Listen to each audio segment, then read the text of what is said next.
Tonight, Austin attorney Adam Raposa joins us to discuss current events and his opinion on the State of the Union moving forward. Plus, Joe Biden is 2 days away from being sworn in as our nation's 46th president. For weeks now, we've been told to just wait, and it's not over. There are some that believe that Trump will still be our president after Wednesday. We'll discuss the conspiracy theories surrounding the weirdest election in, by far, the most ridiculous year in our nation's history. But first, Chuck Licata will be in studio for the results of the divisional playoffs and our prediction on who will meet in the Super Bowl. The latest episode of Dawn of the Dude and more Mad Circus shenanigans on tap. If you are a filmmaker, creator, or musician and you'd like a platform to show off your work, contact me at mikeallensports@gmail.com and we'll get you on the show. OTA Sports Commissioner Chuck Licata is in the house. Air Marshal Leland Freeman, Mad Mike, is in his corner, and tonight is produced by Alexander Lee. I'm Mike Allen. This is the Radio Man Cave, and you are now on the air.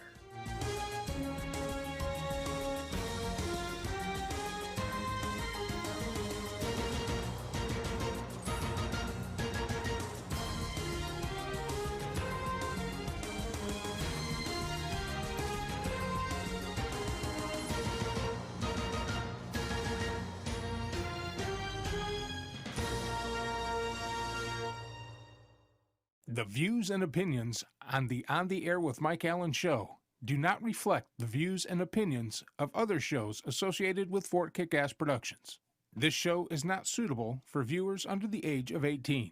Viewer discretion is advised.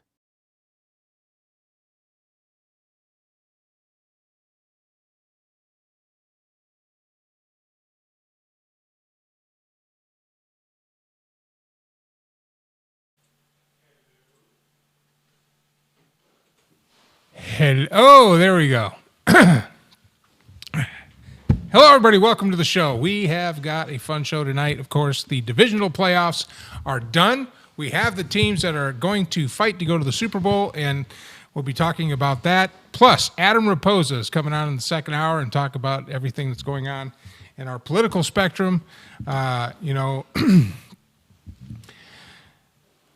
We got 2 days left before Joe Biden gets inaugurated. There are still Trump supporters out there that believe that this is some ruse and that in the next 2 days, the entire country will be blacked out. Joe Biden will be arrested. Kamala Harris will be arrested. All the pedophiles in the world will be arrested. And Donald Trump will be our president again for the next 4 years. They still believe that. Now, if it happens, but here's where I see ourselves right now. And I've thought a lot about this. I went around and around online today with a bunch of people. Here's my take. We have got to get away from identity politics. We have to get away from it. It's destructive not only to our country, but it's also destructive to us as sovereign citizens. When you sell your soul to an ideology, to a team, you take away your ability to then think for yourself.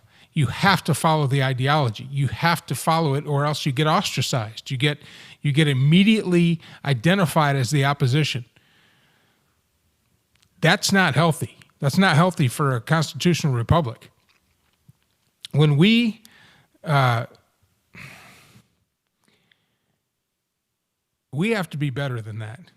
I am not a Republican or a Democrat, but does that mean I don't agree with anything Democrats or Republicans have to say? Well, not necessarily everything, but there are some aspects that I might agree with. There are some things I might go along with. And there are things that I don't go along with. But what I don't do is once the process is followed and the law is passed from representatives that I voted into office, I can not like it all I want, but then I got to move on. And if I want real change, I need to find somebody that wants to back the change that I want and then support them at a local, then state, then even national level. When you get into identity politics, where you are a Republican, well, in order to be a Republican, you can't agree with anything that's not covered by your ideology as acceptable. You have to hate somebody because of their sex. You have to hate somebody because of their religion. You have to buy into the fact that everybody has to be your same religion, or at least abide by the dogma of your theology. And you elicit and you weaponize the government to push that agenda with some notion that if you don't, that the God you serve, the God I serve as a Christian, will somehow wreak fire and brimstone and destruction upon the nation. That, come on, that doesn't even make any sense. First of all, I believe the God I serve doesn't really care about the invisible lines that his creation has painted on the planet that he created. I think he would rather we just all got along and loved one another and helped one another and were decent to one another. And to be a Democrat, well, you can't like anything a Republican likes. And if you, in order to be a Democrat, you have to give up capitalism. You have to give up individualism. You're not part of a collective. You have to accept everybody, even if somebody is morally wrong by someone else's standard. You have to accept them, even if you disagree. And you have to hate Republicans. To you, all Republicans are fascists and Nazis, all of them, every single one. If you voted for, they're even talking now that if you voted for Trump or were a Trump supporter, that you should be rounded up. You know, kind of like the Nazis did to the Jews. And yeah, I said it. That's unhealthy. It's unhealthy to have those views and to have such a totalitarian, what's the word I'm looking for? Inflexibility, that it keeps you from using common sense. It keeps you from moving forward, to be progressive, to progress past that. I suggest you give up the label. That's what I've done. And hopefully I've inspired, the people around in my group that I may or may not have influence over to think for themselves. I think I did a pretty good job with my son. There's some things that him and I disagree with, but guess what? We still talk. We're still father and son. We still love each other. We just don't agree on that one thing or two things or five or whatever. 1911s are better pistols, period. But anyway. But that. All right, I'm going to interrupt you here. All right, let me this finish. is like the third week in a row that you've said something controversial that I just have to bite my tongue at and not say anything because you're doing your bit. But John Browning himself admitted that the 1911 was a mistake, and then he created the higher power. All right, so stop. So, continue though. You're good. As I carry my superior weapon that served the United States Armed Forces for 90 years, but apparently was a mistake. I'm getting an F and X. Relax. Anyway, see, we disagree, but it's okay. It's okay to disagree. It's okay to not like someone's opinion. Hell, it's okay not to like somebody, but then walk away. Just like anything on social media, swipe up, keep going. But if you stop and comment, then get ready to have a debate. Get ready to have a discussion. Reminds me of a discussion I had on TikTok, where a creator on TikTok decided that he was going to bring up landlords and people paying rent. And he said somehow that as a landlord should be outlawed. No landlords, especially the ones that are charging people rent during this pandemic because they're just heartless and no one has a right to deny somebody the fundamental right of a house because they're just a landlord. They sit back and don't do anything and just make all the money. So they're basically, his line of thinking is that landlords exploit the working class by making them pay for a place to live. So I countered with landlords, people who own property, who buy property to rent out as a business, also have a business responsibility. They just don't take all the money that the renter gives them and then go out and spend it on vacations and stuff like that. It takes a time to build that up. They have the mortgage payment they have to pay in the house, plus they have to pay, and part of that mortgage payment is also the insurance on the house as a homeowner's insurance that they carry. not the renter. Now, they pass that on to the renter, but the renter doesn't have to worry about that. The renter just has to worry about paying his rent every month. If something goes wrong, breaks, or needs to be replaced, the renter contacts the landlord. The landlord has to have resources backed up to go in and fix that because the renter doesn't want to take that responsibility. Me as a homeowner, I got to fix it all myself. You know, if the AC goes out, or just recently, Mad Mike and I, Mad Mike has a background in plumbing. Our main line, our main sewage line coming out of the house broke, so it was backing up. Well, of course, knowing Mike's penance for Taco Bell and lactose intolerance, and my penance for, you know, eating lots of rich food, that we need, let's put it this way, we can't do without that specific pipe. Well, we had to fix that. Now, if I were renting this house, I could just call my landlord. The landlord would have to incur the cost of the repair. But since it's my house, I had to incur the cost of repair. Now, thank God Mike has the background he has, and like he says, what he does very well. He just doesn't like doing it, but we knocked it out in an afternoon, dug it up, took out the old part that was broke, put in new pipe, and put it all back together, and we did it ourselves. But that's because I own the house. If I were renting here, I'd call the landlord. So to be so naive that you would think that a landlord just sits back and collects money and does nothing, well, they incur all the risk, and that's business ownership. The business owner is the only party in the whole equation that takes on 100% of the risk. The employee doesn't. The employee sells his time.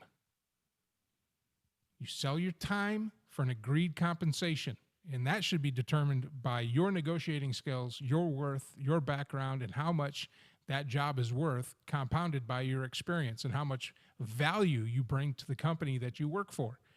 That's being an employee. That's voluntary. You can quit anytime, or you can get fired, or if it's not meeting your needs, you can go find a better job. It's a voluntary thing. When you own a business, you are married to that business. You just can't walk away. You own it. It's yours. If it sinks, you sink with it. Your employees can go find other jobs. They incur zero risk. But anyway, I'm getting off track. Back to identity politics. There's a guy that I ran into that I'm sure everybody knows about. His name's Jordan Peterson, and he was painted as a right-wing, alt-right. He is a conservative. However, I've been watching a lot of his podcasts and a lot of his dissertations, and I agree with a lot of stuff he says. Not everything, but I agree with a lot of stuff he says. And his main tenet of what he says is that we are sovereign individuals. When we wake up in the morning, where we end up at the end of the day is 100% up to us. 100%. And I agree with that. If I've accepted a job, then I need to get to that job, give the hours that I'm getting compensated for, come home, and then what I do with the rest of the day is mine. And where I go in life, how far I go in life, the success or failure that I face in life is all my responsibility. It's not the government's, it's not my race, it's not someone else's race, it's not my religion, it's not anybody else's fault. It's my fault. And that's something that I think we all need to get back to. So it's okay if you're a liberal. And it's okay that I'm not. We can still have a discussion. We can still have discourse. We can still have an argument. And maybe when we're done, we'll know a little bit more about how the other thinks, and maybe have some information we didn't know about before that may or may not change our minds. But even if it doesn't change our minds, we can still part civilly and have a discussion at a later date. So sorry for my rambling monologue. I didn't write anything down. It's just kind of speaking from the heart there. But let's get on with the show. Chuck is not here. Where is Chuck? I don't know. I sent him a message. I have no idea. Here in the studio is Leland Freeman, who the is Sky always Marshal, who is always here. Always here. And back in the man cave is Alexander Lee and Mad Mike. Did you get your flags up, Mike? No. No. Didn't. I did not have thumbtacks. But he did get your shit pipe fixed. Yeah. He did get the shit pipe fixed. He did that. I don't know where Chuck went, so. Yeah. I don't know. So keeping his spot warm is Radar. Radar Cam is up and running. All right. Well, we had some good games this weekend. I was 4 for 4 this weekend on my picks. I was 3-1. You were 3. You were 3-1. What was the? Hold on, somebody. Yeah, wait, is that why Patrick's not here? Is because the Saints lost? Yeah, well, So he's like still crying. Wasn't he 1 He and had 3? a big story, sob story, which I'm sure it's true. And I guess one of his coworkers is sick, so he had to. They're kind of scrambling. He'll be here next week, though. yeah. He'll be here next week. I was supposed to. Let's see here. So we had. Thing. Randy, you, Mike Allen, and Davis were 3-1. Patty was 1 and 3. Yeah, Leland Freeman 4-0. Yeah. 4-0. Sky Marshal. I think me and Patty. Actually, it was You gave Patty, me a lot of. myself, and Chuck are the only ones who went with the Saints. I guess that's like half. Yeah, you gave me a lot of shit for going with Tampa Bay. Plus Pat came in 1 and 3. I wouldn't show up either, Patrick. Yeah. I like how everybody was like Bills, and then everybody was like Chiefs, except for 2 people. Yeah, well, we picked the Browns. Yeah, I don't know why I would do that. And then everybody picked the Packers, and when it came to the Bucks and the Saints, it was split. But I don't know, man. I'm always gonna go for the Saints. I mean, like whatever. Well, I would have liked to Brady, see. I kind of hope Breeze comes back, and I kind of hope they make a run again next year. And because I'd like to see, there's 3 guys I'd like to see get another Super Bowl trophy. Aaron Rodgers, even though I hate the Packers, but he's done so much for the game that I think he deserves a second Super Bowl trophy. He's only got 1. Drew Brees, because he's only got 1. I would love to see Phillip Rivers get a Super Bowl trophy because he's done a lot for the game. Tom Brady's got 6. All right, so You predicted it. I'm gonna tell you what. I know, but I predicted he'd be back in the mix, didn't I? right. You predicted that he might actually he would at least win 1 Super Bowl with With Tampa, the Tampa Bay. Bay, yeah, How, he's- and how many years is his contract? Well, he has a 3-year contract, and this was his first year. This is his first year removed from the Patriots. So, I'm going to tell you what I want to see happen. I want to see Green Bay go to the Super Bowl, and then out of nowhere, you just see like this giant like plume of smoke come out from the tunnel, and an old white guy wearing a number 4 jersey, and Brett Favre comes out and just demolishes whoever team they're playing Who did single-handedly. who did Brett Favre retire with? It was with the Saints or with the Vikings? With the Brett Vikings? Favre retired from the Vikings. Yeah. His last pass was an interception in the NFC Championship game that sent the Falcons Something like to that. the Super Bowl. And boy, how did they shit that second quarter up, or second half up? Excuse me. Actually, it was a fourth quarter collapse, wasn't it? I don't think it was a collapse. It was just real close, and they were driving to go ahead, and he threw an interception. No, I was talking about the Falcons in the Super Bowl that year. Oh no, that was a meltdown. That was an epic meltdown. But yeah, that would be awesome. Well, we've got Adam Raposa coming on in the second hour, so everybody that's hanging around for political talk, we're going to get deep into that. Do you see Mahomes? Mahomes had a concussion. Mahomes has a concussion. He's in concussion protocol right now. Does that so- mean he's going to be out for next week, or what is the standard concussion protocol? I guess it would be a check So question. Cahomes has a mamushin. A concussion. I'm emotion. A I don't concussion. know where I'm at right now. Yeah. I have no idea. He, He's talking like Trump. He has his what did I call it? Well, it looked like it was a targeting type play which caused it. No, it wasn't a targeting. It was just he got tackled hard and his head hit the ground. I it mean, was just a good that, tackle. That happens. I thought it was the helmet Like a lot. hitting his temple. No, that was in the Browns game where the guy didn't get called for that and cost the Browns. Guy fumbled out of the end zone and it was a touchback instead of should have been a targeting with the ball on the 1 yard line. I mean, hopefully it doesn't. I mean, you got to worry about concussions because you get the drain damage and everything kind of Yeah. Well, melt together. And he's got a long Stuff. career, so hopefully he does come back because that's going to be a good AFC Championship game. But they might keep him out for that one game and put it in the hands of Henny, thinking he can handle the Bills, and that might be a mistake. The Bills have a huge chip on their shoulder. Well, of course, they're the Bills. the Bill. They've been 4 times. They're 0-4. And if they go again, they're going to face either Rodgers or Brady. I mean, this is you talk about an uphill battle, man. I still hope. And they had it's and back in the Rodgers. '70s, they had O.J. Simpson and didn't go anywhere. I kind of hope it's Rodgers too, because if Rodgers goes, they're going to win. Yeah. Green Bay's going to win if they go. Wait, so Green Bay? So you think it's gonna be Green Bay versus the Bills? That would be cool. That would be cool, but I think it'll probably most likely be Green Bay versus the Chiefs. I mean, I wish Well, it there was depends like on which a quarterback team they that had have. Cubs I as think the Kenny could mascot, do it. I think Kenny could take him. because that'd be amazing. There's no cow team, is there? No. Other than the Cowboys. Because then it could be like the cheese heads versus the cheese source. They had a pretty funny meme. They said since 1994, Tom Brady's got one NFC Championship game, and Cowboys have 0 '97 or but yes. 97. Suck it, Cowboys. Brady's got three playoff wins. Something Cowboys like have that. 0. I thought they had one. I just want the Cowboy fans out there to know that Uh. I'm glad your team is terrible. Me too. I've always disliked the Cowboys. But there's only one team that I dislike more than the Cowboys. Who's that? It's a tie between Oakland Raiders and probably like the Detroit Lions or something. So you don't. Why do you hate the Detroit so Lions? you don't- only hate the Detroit Lions because you're trying to mess with me. Yep, basically. Yeah. So do you still hate them now that they're in Vegas?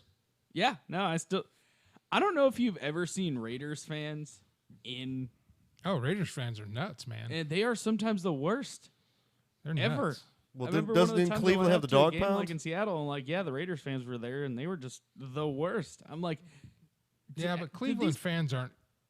They're like Lions fans. They're very loyal. They show up in all the stuff. They root their team on but they really have no reason to be dicks. yeah, but they are. You But know? they like to be dicks. No, I'm not talking about Oakland. I'm talking about Cleveland and Detroit. Oh yeah, well, I mean, yeah. Oakland, they got that swagger. They won some Super Bowls. It's it's just that attitude that they have. Did they ever win it as Oakland, or did they win it as Los Angeles? They Yeah, won. no. They won a couple times as Oakland and Yeah, once at and Los as- yeah, Angeles. as Oakland. They're the only team to get into the playoffs with a 500 record, play every single playoff game on the road, and still win the Super Bowl. Yeah. And Damn. have fans that like to throw drinks at people. Yeah, and have fans that are dicks. Yeah. I mean, And now there's they're in no Vegas. other group of fans. And now I they're in think- Vegas Yeah. with a whole new group. That being said, I That we still don't know also of think because some did they have any Cowboys fans at are the also stadium at all worst. this year, or no? Well, no, no. So that's two Nevada- stadiums. It's two. Nevada didn't have fans. So that's two stadiums that they opened up this year. That Yeah, but is they didn't know. Vegas and Los Angeles. Yeah, but they didn't know. Yeah. Who saw this coming?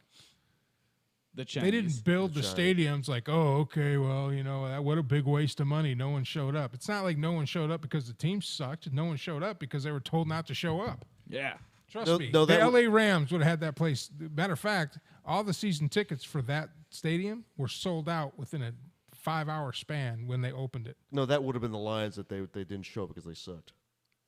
Believe it or not, Ford Field sold out every home game. So they're Every home game. so they're sold out, basically the equivalent of the Chicago Cubs basically. under the Tribune ownership. Basically. Yeah. No, they show up just like Cleveland fans. They're die hard, man. They pack it out. I mean, it took the Ricketts family buying the Cubs to actually make them competitive. And it's going to take somebody to buy it out from underneath the Fords to make that competitive. To Well, make them the- and we got a new coach though, so I don't know. Well, I mean- you said it's owned by the Ford family, not Ford Motor Company, correct? No, that's the same family. Yeah. Right, but it's the family itself, and it's not. No, of course not. Why would the motor company own a? Well, because when Ted Turner put the Atlanta Braves into Turner Broadcasting, No, it's that's why he not. lost That's control not of the what they did. team, and that's why the team That's eventually not- got sold. That's not what they did. Yeah. So good luck trying to. They're majority owners, so they own 56%, I think. So good luck trying to get a new So, ownership out of that because gonna you would have to. Oh, they'd have to sell it. If they were owned by the Ford Motor Company, that would be one of the things that they would say is No, cost I mean they'd have to sell it. They Yep. would have to sell it, and someone would have to come in and buy it. Yeah, good luck with that. I mean, I'm just saying That's the problem. That's the problem with the team. the coolest owner of any team ever is the family that owns not only Little Caesars, but they also own the friggin' Red Wings, which is Oh, they still bought the Yeah. they bought the coolest new shit arena ever. too. They're Yeah. like, we Yeah. need a bigger stadium. They're like, you can't move, and they're like, It's Joe Louis Arena. And they It's were like, historic. It's historically old. I yeah. mean, it was a great venue, historic venue, but you got to either fix it up or tear it down and get a new one. Well, what was wrong with it? It was only It was what, Joe- old. It was It's old like as 60 balls. years old. I thought. Oh, I'm thinking of the one that the Pistons played at. Yeah, Joe Louis Arena. No, that Yeah. was something else. That was the thing at the No, Palace. the Pistons bought a new arena for them, yeah. like in the 90s. And then they ended up moving into Little Caesars Arena, and then they tore down the Palace at Auburn Hills, Yeah. which is a shame, Yeah, 'cause so the Palace, now they're all in the Little Caesars thing because the Palace was, 25, 30 years old. but it was a nice building. Yeah. And But it was old. the Little Caesars Dome. I don't know what they That thing's actually pretty call it. badass. Yeah, no, it's actually freaking smoking. it's super cool. And It if is you way watch cool. every time there's a home game, like before COVID hit, basically it's always sold out. Sold out. Yeah, I mean, Does every- Detroit fans are very faithful. They'll go to Tigers games. I would say They'll go to Red Wings games. They sell out the Pistons, even though the Pistons have sucked in these last couple of years. They go to Pistons games, and they fill Ford Field. Ford Field, I think, has 60,000, 55, 60,000. Sold out every year. I would say that's one thing, at least with like hockey fans, is they're super, super loyal. I would just say across the board. I mean, if even with teams that are just flat terrible. Oh, you mean like it's the still Maple always Leafs? packed because, I mean, who doesn't like friggin' watching hockey? Like, Yeah, no, the season just Watching- kicked up on Thursday. Yeah, watching And, hockey live, I love. Yeah, yeah. Matter of fact, I'd like to go see the Stars up here in Leander, but watching it on TV, unless it's a game, I watch it during the Cup finals when it gets down to it, because then there's a little more urgency. But just watching a regular season game, because they're like basketball, they have 10,000 games just to get to a championship. I don't know how they do it. Well, hey, just so you know, the Blackhawks are ranked 8th right now in the division. suck it, And the Red Wings are ranked 5th. Yeah. Yeah, they've had some down And years. they play the Blackhawks To me, it's not an this official. Friday, To me, the it's 22nd. to me, it's not an official hockey game unless there's at least 3 fights. I mean, Oh. you Yeah, don't you're a even- big fighter there, Leland. yeah, you don't even see like big hockey fights and actually like in the NHL really anymore compared to, if you want to go see hockey fights, you have to watch minor league. And Au even then- contraire. It's such a This part. happened today Oh, yeah, no. at this the. is, this is friggin' It was sweet. the Columbus versus Detroit game, Yeah. and it was a pretty sweet one. Suck good it, fight. Ohio. Yeah. It's such a part of the game that the punishment is only a few minutes in the penalty box. I actually got to see some Houston Aeros games back in the day, back in the 1990s. Those were very exciting Glorious. with the IHL. Yeah. Look Oh, at him yeah. go. Yeah, hold on. Do we have the Right there. we Yeah, have- there's we- the punching. I'm going to give you a play-by-play. Oh, yeah, do There's it, lots do it, of do it. punching, more punching, extra punching. The ref is like, we can't do this. Look at and that, he's look like, at that mustache, fuck off. man. That I got dirty, fighting to do. crusty mustache. Yeah, look at that shit mustache. Oh yeah. No, yeah. And then, Yeah, then the the re- boys. Hey, look they're at that. they're us like, okay, you guys go ahead. And they That's were a like, that's hey, an good absolute fight, dog man. I'll see you pile later. in the And they were goal. like, yeah, that's a good little tussle. Good fight, bud. Yeah. Yeah. And they went Absolutely off and they're glorious. enjoying their sweet ass Gatorade or whatever the hell they drink. That's a 2-on-1 got to- fight right there. Got to watch that on my lunch break today. Dude, that I guy's was got like, a hell yes. that guy's got I'm so glad that awesome hockey porn season's back stash. up. We get a good Oh. fight going. That's one thing with hockey. They're like one of the biggest driving forces, I would say, between sweet ass mustaches right now and friggin' And mullets. mullets. And mullets. Yeah. And I'm like, this is so Well, hockey incredibly good. is the NASCAR of Canada. Check it out. We gotta Go figure. They Oh, have there's the a worst, top they here have the for worst the- NHL teams. for the Go sweet figure. ass. just some fighting. cross checking. Well, I tell you, guys, if you guys want to do hockey picks, we can do hockey picks. Oh, yeah. We Oh, definitely let's do hockey are. picks. Yeah. Yeah, I mean, we're once- gonna do a shit ton of them. Once the Nuffle. But All right. Well, I tell you done. what. Let's get that together. Go ahead and cue up the Dawn of the Dude. yeah. We'll watch that. We'll come back. We'll do our picks for the NFL. We only got 2 games to see who goes to the Super Bowl, and then we'll do some hockey picks, and you figure out some hockey picks. I mean, everybody has to have My a team's the team. Red Wings. hell yes. Well, I Who's like your the Red team? Wings. Good question. Okay, think about that. I was probably going to say the Dallas Stars because, Just think about that. We'll be right back. Thank you for watching. Here's Dawn of the Dude. I'm Mike Allen. This I don't have it queued up yet. Oh, yeah. is The the hold on. Hold on, you Radio kind of jumped on me here. Oh yeah, cue this up real quick. Man cave. Yeah, he's There like, you have go. this spooled up instantaneously at all times. Keep doing that. That's great. And Oh my god. you are I don't even know where the hell to go right here. All right, I'm just kidding. It's right here. on Over the here. air. You know Be what? right back. If it doesn't come Don't up, start just, a sentence. We're trying to go to a break. No. You're over here announcing random breaks. all Yeah, dibbly it's my dibbly. show. Oh, hibbly Oh, it is dibbly. kind of my fault. All right. All right, we'll be right back. is I'm it Mike though? Allen. This is the Radio Man Cave, and you are on the air.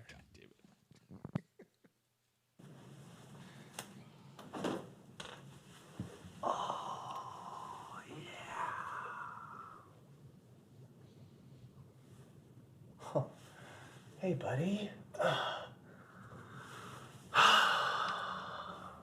Let's have some fun. Okay, let's kill some Girl Scouts because they're totally fucking evil. Yeah, they are. Yeah, it's nice. Hey, have you bought your Thin Mint cookies this week, punk? What? No, I haven't. Because I hate Thin Mint cookies and I hate Girl Scouts because they're fucking mean and stupid and ugly. What? Wrong answer, punk! Guards, get him! Yeah, bring it on, guards. I'll kill you all. Ah! Bam! Oh no! Yeah, that's right. Into the abyss you go. Ha ha. Oh,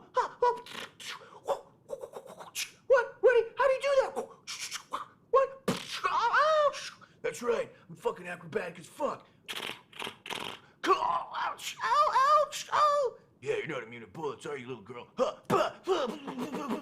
Thought it was pretty cool beating me up like that, didn't you? But it's not. Die. Oh no! Oh God! He's overtaking all of us. Hell yeah, I am, because I'm a fucking awesome dude. Bam! Ah! Huh, huh, huh. Back up, huh? Yeah, that's right. Bam! Yeah, you're done. Oh yeah, God! Let's see if he can take me on. Bam! Yeah, it's another one bites the dust. Oh yeah, I have explosive. Oh yeah, I don't give a shit. Huh. Phone power. That's right. Yeah. Oh yeah, come on, bring it on, bring it. I can dodge bullets, fucker. Too bad you can't, Girl Scout. Oh, you think you're so cool because you're lying down? Bam! Oh! That's right. Only one left. Yeah, it's just me. I'm the only surviving cartel Girl Scout member. Oh yeah? Well, that's why I saved you for last. For what you did to me on the streets. You thought it was pretty cool kicking a man when he was down, didn't you? Yeah, I did. It was funny. We all laughed about it later. What? You did? Yeah, we had a big laugh about the old man that we kicked his ass. Fuck you, I'm taking you down right now, you damn Girl Scout. Ow! Oh, no, wait, I can't swim. I can't. That's right. Wow. Oh my god. Oh my god, I did it. I defeated the Girl Scout cartel. I am the savior of the wasteland. Yeah! Yeah! Yay!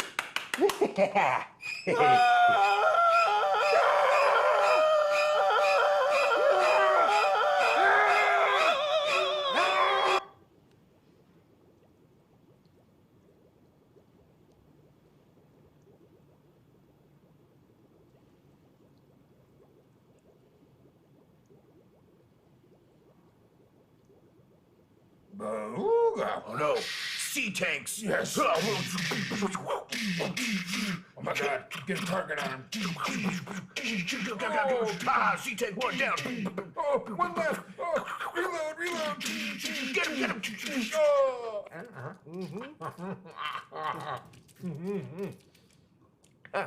This is like dirt wine. It's nice though, right? I think they call it merlot. Yeah.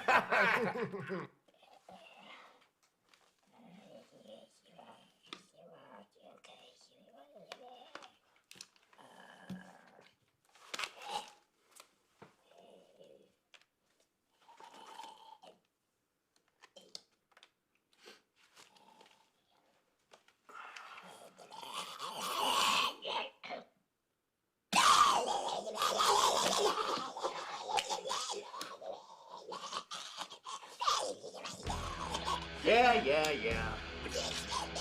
I don't know why you're so good at this game, but you are. I'll give it to you. Come on. What? He is. He wins every time. Do it again.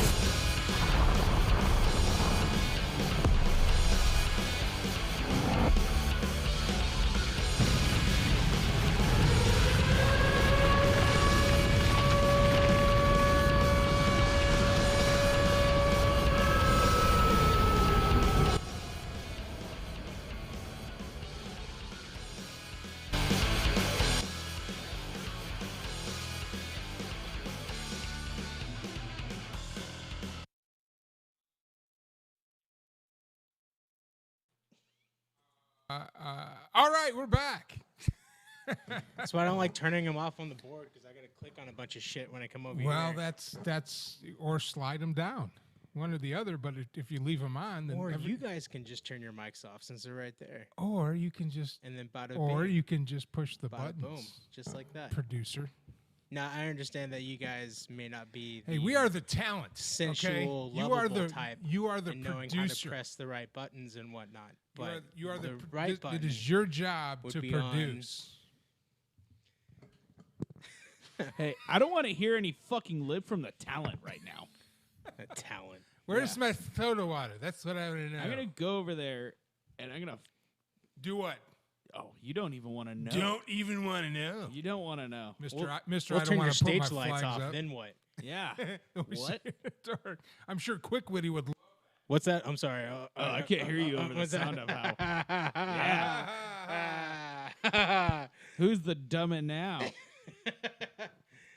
I'm sure there's some unspoken rule that I'm breaking about, cutting the mics off like yeah, that. pretty but, much. You know, It's okay. There's also another unspoken rule is don't make me drink milk because I will go over there, chug milk, and then fart constantly just to leave and come back in here empty. yeah, Davis is one of the very few That can control farts. known cyborgs. His body turns dairy products into Diarrhea. a Methane. liquid Methane. hot. Yeah. So what we need to do is we need to take Davis down to Boca Chica, give him a bunch of milk, and his ass will be able to fuel the SpaceX Starship. That's it. That's what we'll do. Quite possibly. Elon Musk, if if it- you're watching, which If you're it not. functions off of foamy diarrhea, it would work. All right, are we ready for these NFL picks, man? You mean All right. We have the We got 3 games left. These two in the Super Bowl. Bay Bowl, as I'm calling it, and then the Buffalo Bills versus the Kansas City Chiefs, which I'm also not sure if that's racially appropriate, but I don't give a shit. Bills and the Chiefs. Yeah. So we're gonna have the football team versus the football team. Oh, the Buffalo Bills and whatever. Buffalo Bills and Chiefs are the AFC Championship. Yeah. And the NFC is the The Green Bay- Bay Packers and the Tampa Bay Buccaneers. Tampa Bay Brady Nears. Yeah, so it's the Bay Bowl and the reenactment of the taking back of Oklahoma.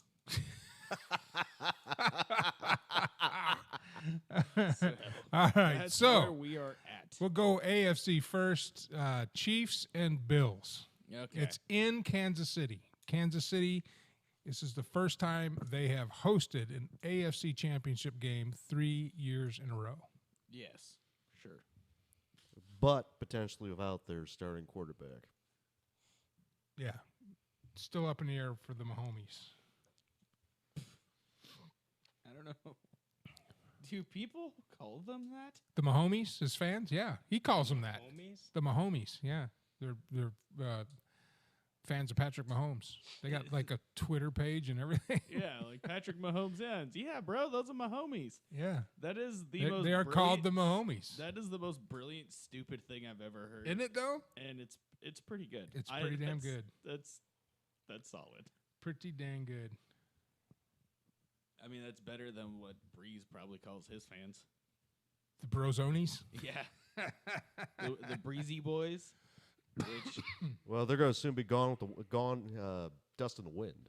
So how dare you insult Drew Brees? I hope Drew Brees hears about that. I and hope then the sees you ghost on of the Drew street Brees. and then just I don't know, yells at you incoherently, literally super drunk. So Randy Fry picks the Bills.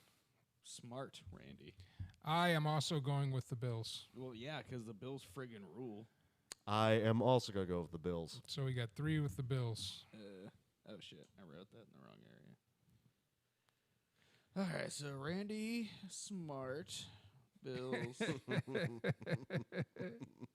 Leland just wants to copy us. And then you pick the Bills. So I just had to hear from Chuck and Patty. Yeah, we'll get theirs. We'll put that in the chat and get theirs because Patty's AWOL and I don't know where the hell Chuck is at. So, All right. all right. And the other one, of course, is Tampa Bay and Green Bay. Battle of the Bays. Yes. I'm going with Tampa Bay. I'm riding that Tom Brady horse all the way to the Super Bowl, baby. Okay, Brady, bro. Brady bro.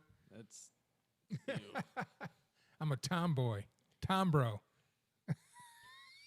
Tom, bro. A Tom bro. You know, Tampa Bay's defense was impressive. Was it 3 picks? They were. They were. I think I'm going to go with Tampa Bay, too. All right. Well, you're both wrong. Randy Fry, Green Bay. Yeah. See? Randy, smart. Smart man, Randy. Guy's probably rocking like a $150 IQ here because of picking Green Bay and the Bills.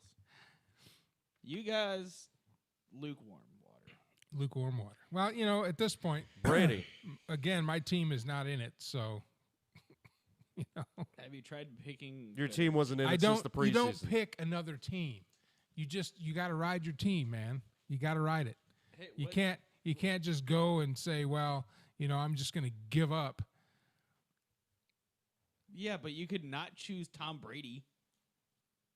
Oh, on this? Yeah. Because I don't really care. I'd like to see, like I said, I'd like to see Aaron Rodgers go and win his second Super Bowl too, because I'm sure he'll retire after he gets it.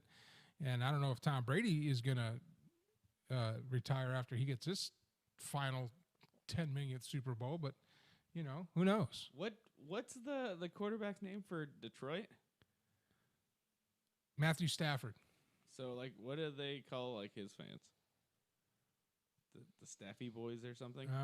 Because they It's spread staph all, infections. Yeah, I'll say because they spread all over the place. They call it the staph infection. Yep, there you go. There it is. We The coined staph infections. Coined it here. That's awesome. Because you don't want it, but there it is. There it is. And There it is. Yep, and you can't be by people anymore. Another another Hall of Fame talent wasted by my Detroit Lions. Yeah, didn't he throw like a touchdown pass with a broken arm Yeah, that was like a few years ago? That was like 6 or 7 years ago. They were playing shit. the Browns, and it was the last play of the game. They were driving. He had just completed a pass, but he got sacked. And when he got sacked, it dislocated his non-throwing shoulder. So his shoulder's not in the socket. So he gets up off the ground because he doesn't want it. They don't want it. They have no timeouts left, no time left, and he runs towards the sideline. And he didn't know that the guy caught it, but the guy caught it, which got him a first down. So he's like, "No, I got this," and he runs back on the field, cradling his arm, which is not in the socket, gets the snap, throws the game-winning touchdown. And then everybody's running up to celebrate. He's like, no, don't touch me. Don't touch me. Because he's got a dislocated arm. That's bad. That's impressive. That's when I thought Detroit was going to finally turn a corner and build a team around that guy. But what they did is they gave him all the money and couldn't pay anybody else, and they still suck. So I've done something very similar to that. I broke my pinky a couple years back, and I received He food couldn't from a yank it for drive-through like window. a week. Oh, my God. It was amazing, you know. And then I high-fived my buddy next to me because like I got him With the non-broken pinky, right? Yeah, of course. You know, because I need my left hand for. Randy, I think From you're right. grabbing. I think Mahomes might be restricted from playing because of concussion protocol. So we'll see. I mean, Henny's not. Henny could be if the Kansas City defense can keep things in front of them. Well, you know what they say. If they can keep the Bills to 14 points or less, I think the Chiefs can put up 21. Well, you know what they say. How about many Henny. points did Henny put Anything up is after possible. Mahomes went out? He didn't put up any, but he didn't lose the game. Yeah. When Henny went in, they weren't planning on using him, so they had no real game plan with the backup quarterback. His only job was not to lose the game, and he did that. He ran got it close to a first down, and then the coach showed us humongous gargantuan balls and threw an out pass to get the first down to secure the win. He didn't lose the game. Here's the thing when it comes to Henny, right? You don't plan what's going to happen. It just kind of does. Just kind of does. Yeah. And every experience with Henny has been along the lines of that. It just kind of happens, and you just... And that's true, Randy. Yeah. Stephon Diggs is a beast. Josh Allen is everything that everybody thought he was. And I think it's going to, like I said, if the Kansas City defense can hold the Bills to 14 points or less, then I think the Kansas City might be able to pull it out, because I think Henny's got at least 3 touchdowns in him. Well, here's the big question. Why don't coaches platoon their backup quarterbacks, at least, say you have a blowout game. Why don't you put them in for the fourth quarter? Just so you I got don't know. That way they get some actual Well, game they do. snaps. They do. When Literally, when it they gets do. out of hand, they do that. But, Yeah. I mean, it's professional. You're getting paid. It ain't college. Right, but that way... So if I'm paying a quarterback $21 million a game, you're playing the whole fucking game. Yeah, I'm but not putting you on the bench. If you're playing good and your line's blocking for you and you're healthy, it could be 63-0. I'm not pulling them out. Yeah. But at the same token, you want to have a backup that actually has some in-game experience. But they do that, though. But most backups do. Most Yeah. backups are like backups for their whole career. That's all they train to do, is to go in there and not lose the game. That's what a backup does. A backup goes in and doesn't lose the game. Or they wait for the other quarterback to retire, then they become, Then they become the starters. Or if Yeah. the starting quarterback gets hurt, then they get thrust into that role. thrust. Did you know that when the here's a little bit of trivia. When the Miami Dolphins went on their undefeated season all the way to the Super Bowl, did you know that that Bob Greasy didn't play in like the last 3 games?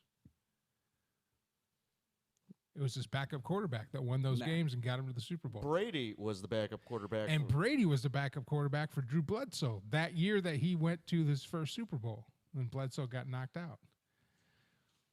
I was trying to think. And he was a actu- backup for 2 years before he got on the field. Do you guys are? I'm trying to remember the name of the bald quarterback that Seattle had. Oh no, he's him and his brother. I'm trying to think of his name though. But he just been backup quarterback and making a fairly easy paycheck, I would say, instead of getting the. Oh shit shoot, I beat can out of see his face. Him and his brother both played, and now they're analysts. him. Man, what was his name? Randy might know. Analyst for which network? ESPN? One's ESPN, I think one's ABC or CBS. Yeah. He's a Yeah. Baldy McQuarterback guy. And Colt McCoy, too. I mean, he's been in the league for, what, 10 years? Yeah, and Yeah, he's probably lives backup. pretty comfortably. Yeah. I mean, I'm not gonna lie. If I was like in the NFL and I got paid Backup quarterback Backup salary. quarterback so he's at least a salary. millionaire. and I wouldn't get sweet ass concussions or like horrible ass injuries all the time, You gonna I'd pay be- me a couple mil to hold a clipboard and wear some headphones and jump in there once Yeah, in a while? I would Yeah, be pretty stoked down. about that. The And most then, that you have to like, deal with is just like people be like, whatever, you're just the backup quarterback. And you're like, you Ran- know what?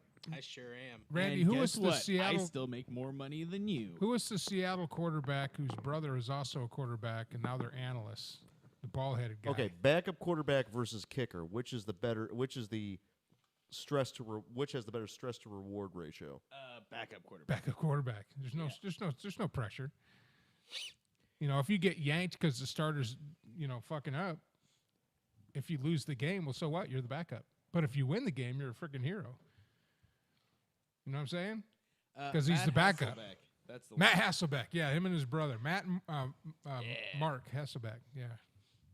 Yeah. I think he actually, I forget who he retired with. Yeah, with the Colts, because he was the Packers until 2000, Yeah, Matt Hasselbeck. Seahawks till 2010, Titans till 2012, and then the Colts for 2015. But, I mean, that dude probably walked away with a shit ton of money even after, leaving Seattle, and then now he's an analyst for ESPN. Like, the dude's life is pretty cush. Pretty sweet. And, I'm not going to lie, being a backup quarterback sounds pretty cool. Because Not bad. even if people give you shit, You're like, well, he's just a backup quarterback. You'd be like, well, do you have millions of dollars? Because it sure sounds like you do. All right. Do you have any hockey picks? Oh, I was. All right, so the hockey picks that we're gonna do. So we're gonna do for the NHL season. It's gonna be Sunday games because that has Sunday games. the most Okay. amount of games. Yeah, All right, we'll just Sunday do games. each Sunday. All right. So Sunday, Hold on, let me. January. Alex, are you gonna pick 2? Yeah, I'm gonna pick 2. Okay, so I'm gonna. Randy, put get your Alex. hockey stuff dusted off. Quick witty. we If found you're it- we a found hockey this- fan, if you're still here, if you're not, that's okay too. So we found a sport that even Alex is interested in. Yeah, because hockey. Hockey rules, is a dude. gentleman's sport. Hockey is controlled violence. Yeah, Yeah, I mean that's not why I like it, but yeah, just interesting Hey to Steve, watch. if you're on here, go to theradiomancave.com. Even click on our TV, live stream. hockey is Show's super going right now. interesting. all right. Randy, and I guess I'm just not gonna include Chuck and Patty. Well, make a column for him, and we'll ask him in chat during the week. Oh, We no, gotta- Chuck, you he's go. going to pick the Penguins. So there you go. Yeah. You can also Well, tweet Chuck's is Penguins. Oh, go ahead. at your picks at for people that are watching this later on. You could tweet your picks at Mike Allen _OTA on Twitter or me. I don't remember my Twitter handle, but so tweet you at it'll the be on there. But if you just like hashtag Fort Kickass TV on there, or whatever, I'm sure we'll find it. yeah Fort Kickass capital FTKA. How and many then are we gonna- lowercase SS? How many we're gonna pick, Alex? It's looking like 11 11 games. and a single There's on a 31 Hey, teams. let's. yeah. There's 1, 2. There's 2, That's 3, 4, that's 5, the 6. Sunday. That's the Sunday. Yeah, games. I mean, there's 11 games, but let's just pick 6 of those Well, why? because that's 11 freaking games. That's fair. And we got a guest coming on in 5 minutes. All right, understood. So we got the Red Wings. We got to pick Pittsburgh. Randy, who's your team? We got the Stars over here. They're not. Stop. Apparently, they're not Stop playing because of what you're doing COVID. right now. Cut it out. Okay. Stop. You're just listing off names. All right. So the first one that we have on Sunday, on January 24th, is the Red Wing versus the Blackhawks. Oh, Red Wings. Red Wings. Red Wings. All right, go ahead and jump bandwagon in. Yeah. Jump in, why don't you? All right, so Red Wings.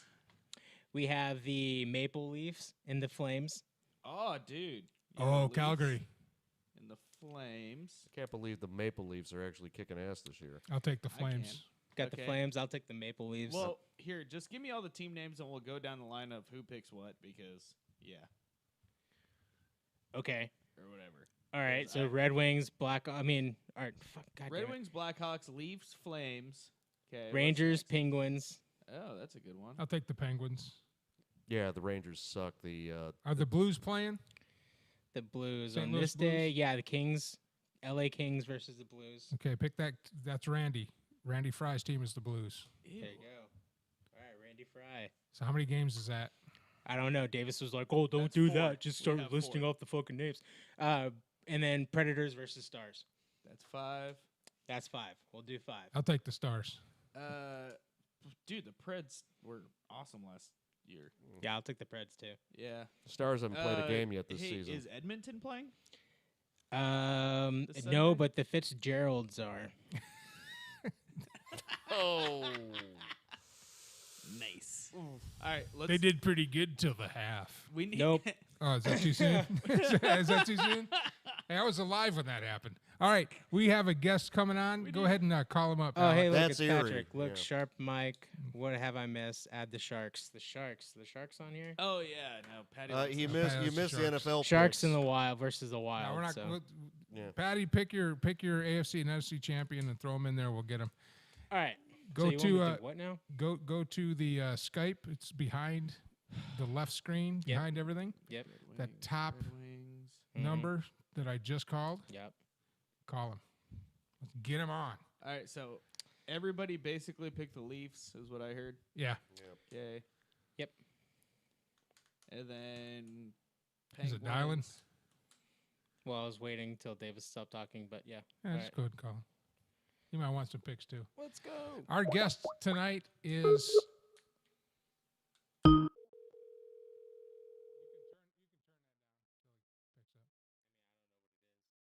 It's the main slider. Oh, he picked up.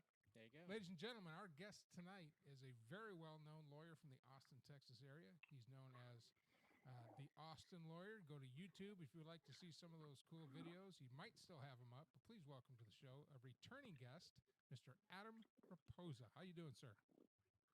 Good evening to you, sir.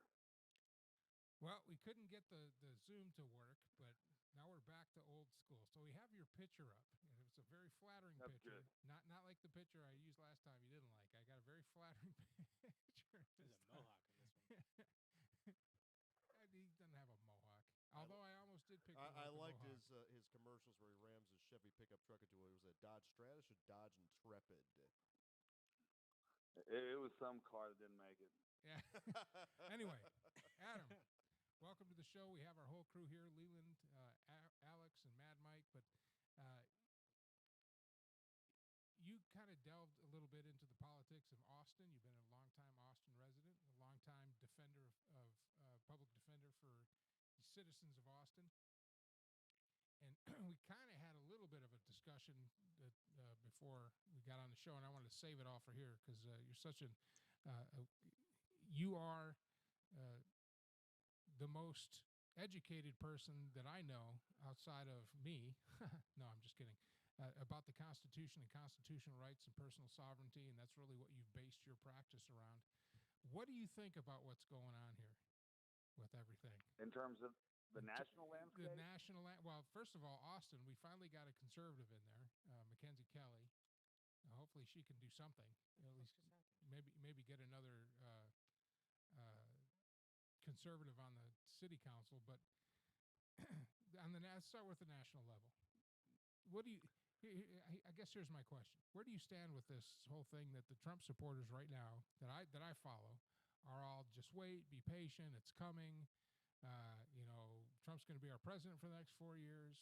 That kind of stuff. I mean, I don't know. What's your opinion? Well, I mean, I don't really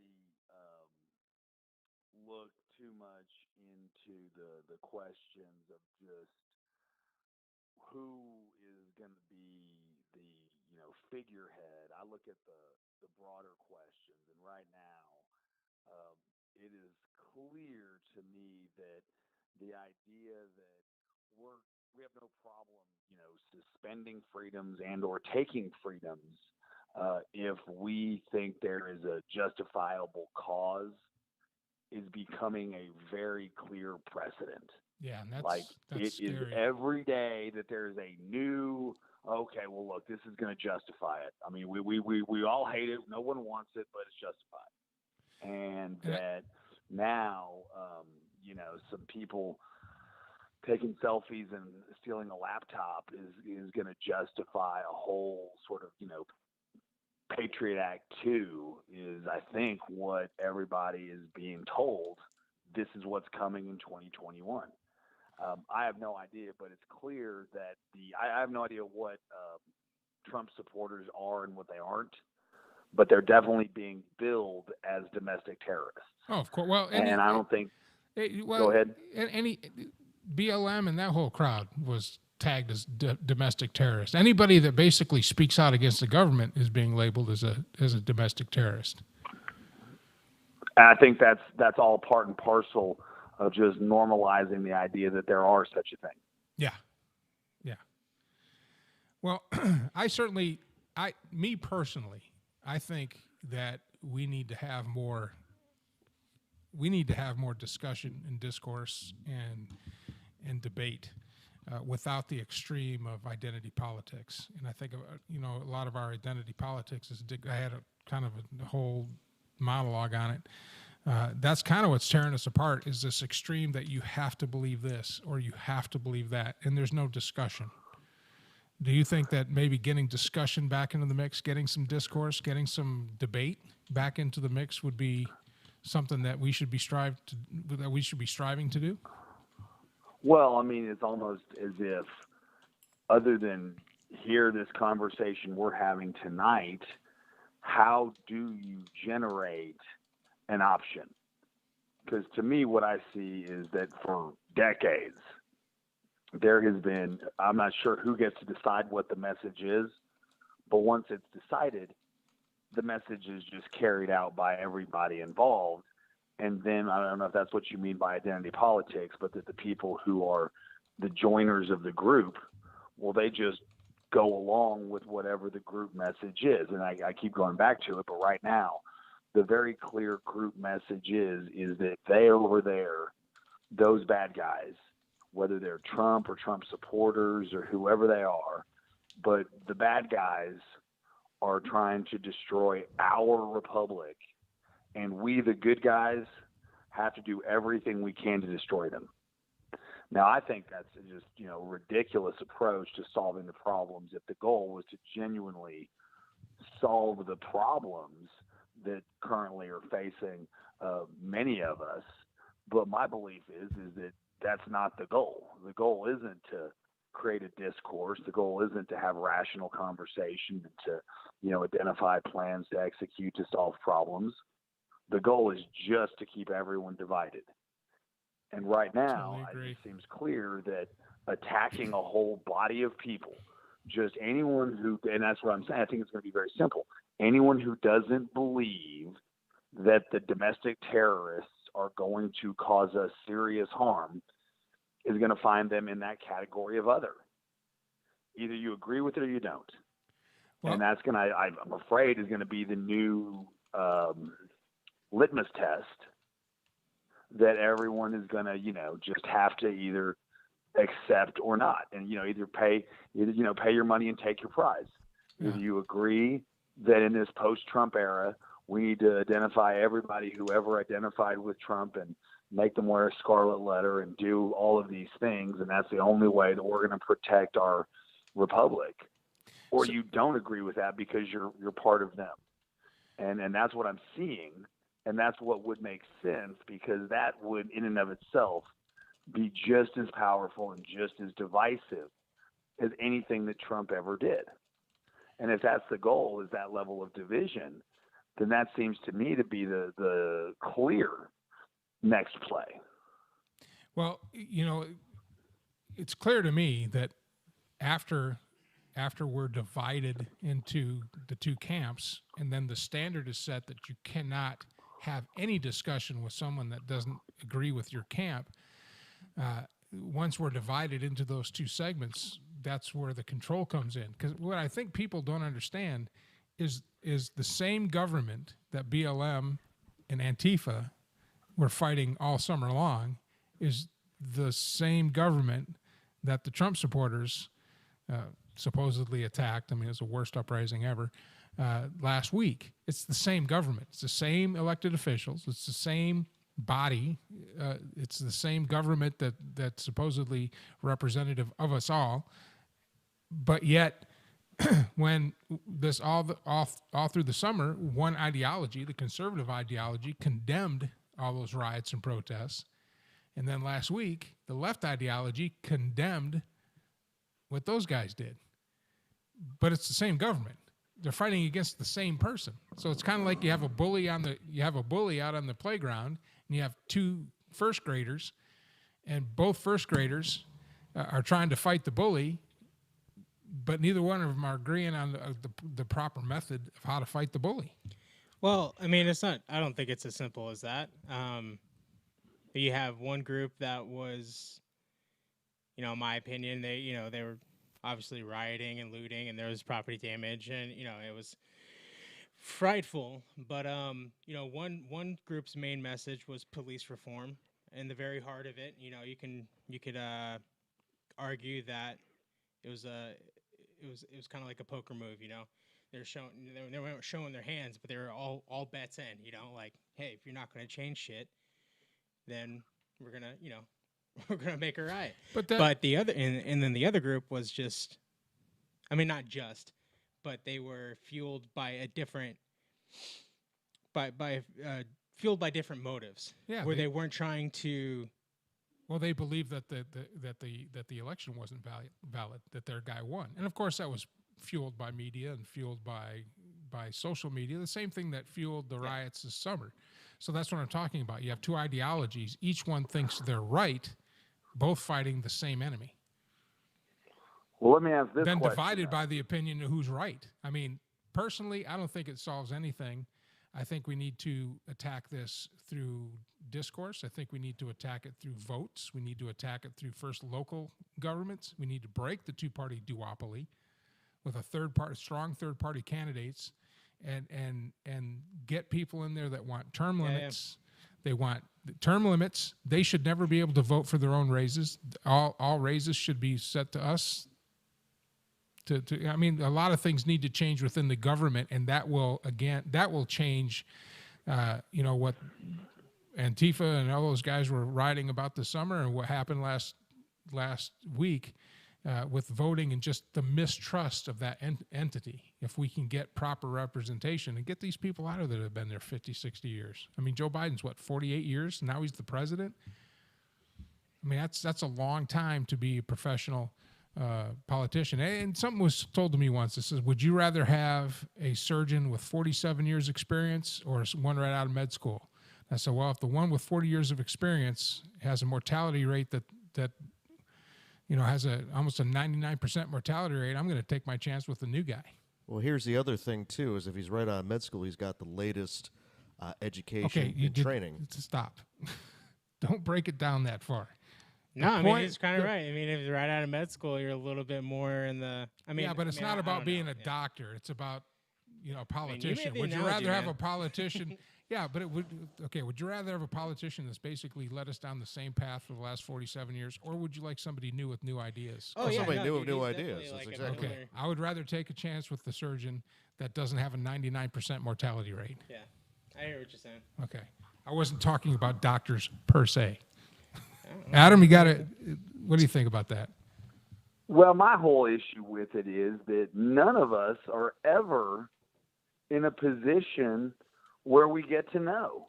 And that's the exact problem that we're having with the question about all of the complaints about the voting machines, right? Like, these complaints get raised and then they just out of hand get dismissed by all of these people.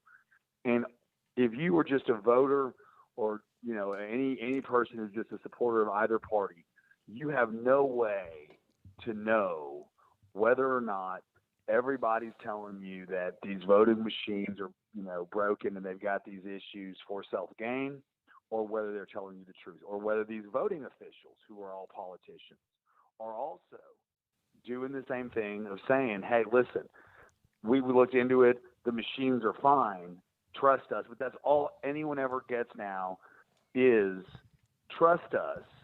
And to me, when they're talking about voter fraud during the presidential debate, right, like, they're sitting there bringing it up during presidential debates and asking, are you going to, peacefully, transition and all of that. To me, I feel like this part has been long since planned.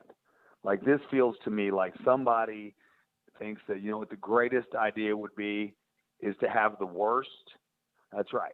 The worst insurrection or coup or whatever it is ever, right? Overthrow, what was it? The worst overthrow ever. And that then turn around and act like, our country's on the line. And the reason our country's on the line is Trump and all of his supporters. All of the problems that we had in 2020, they will be right back instantly in 2021. Oh, of course. Like, if you thought we were getting nothing done then. Yeah, nothing's going to change. I mean, that's going to get worse. And that, much worse. And that's exactly. I think. And that's the pattern that I've seen in my whole life watching politics. Is the current president always blames everything wrong with what's going on with the country on the previous president, every single time. Clinton did it to Bush. Bush did it to Clinton. Obama did it to Bush. Trump did it to Obama. I mean, it's the same propaganda. The only thing that changes is the names. The method is the same. The message is the same. Constantly the same. And Trump actually laid the groundwork for voter fraud back in 2016, if you remember. And the problem with or what happened with that is that Clinton conceded. But she was talking about voter fraud and irregularities and all that kind of stuff. So it's always kind of I think it's more of a manipulative thing. Do I believe that there was voter fraud? I'm sure there was some at some level, but to the massive coordination that it would have taken to do it at A nationwide level. at a nationwide level involving hundreds of federal judges and hundreds of district judges and thousands upon thousands of election workers. And then to keep that a secret to where you can't even find enough evidence to present it in the court of law. I mean, it's hard for me to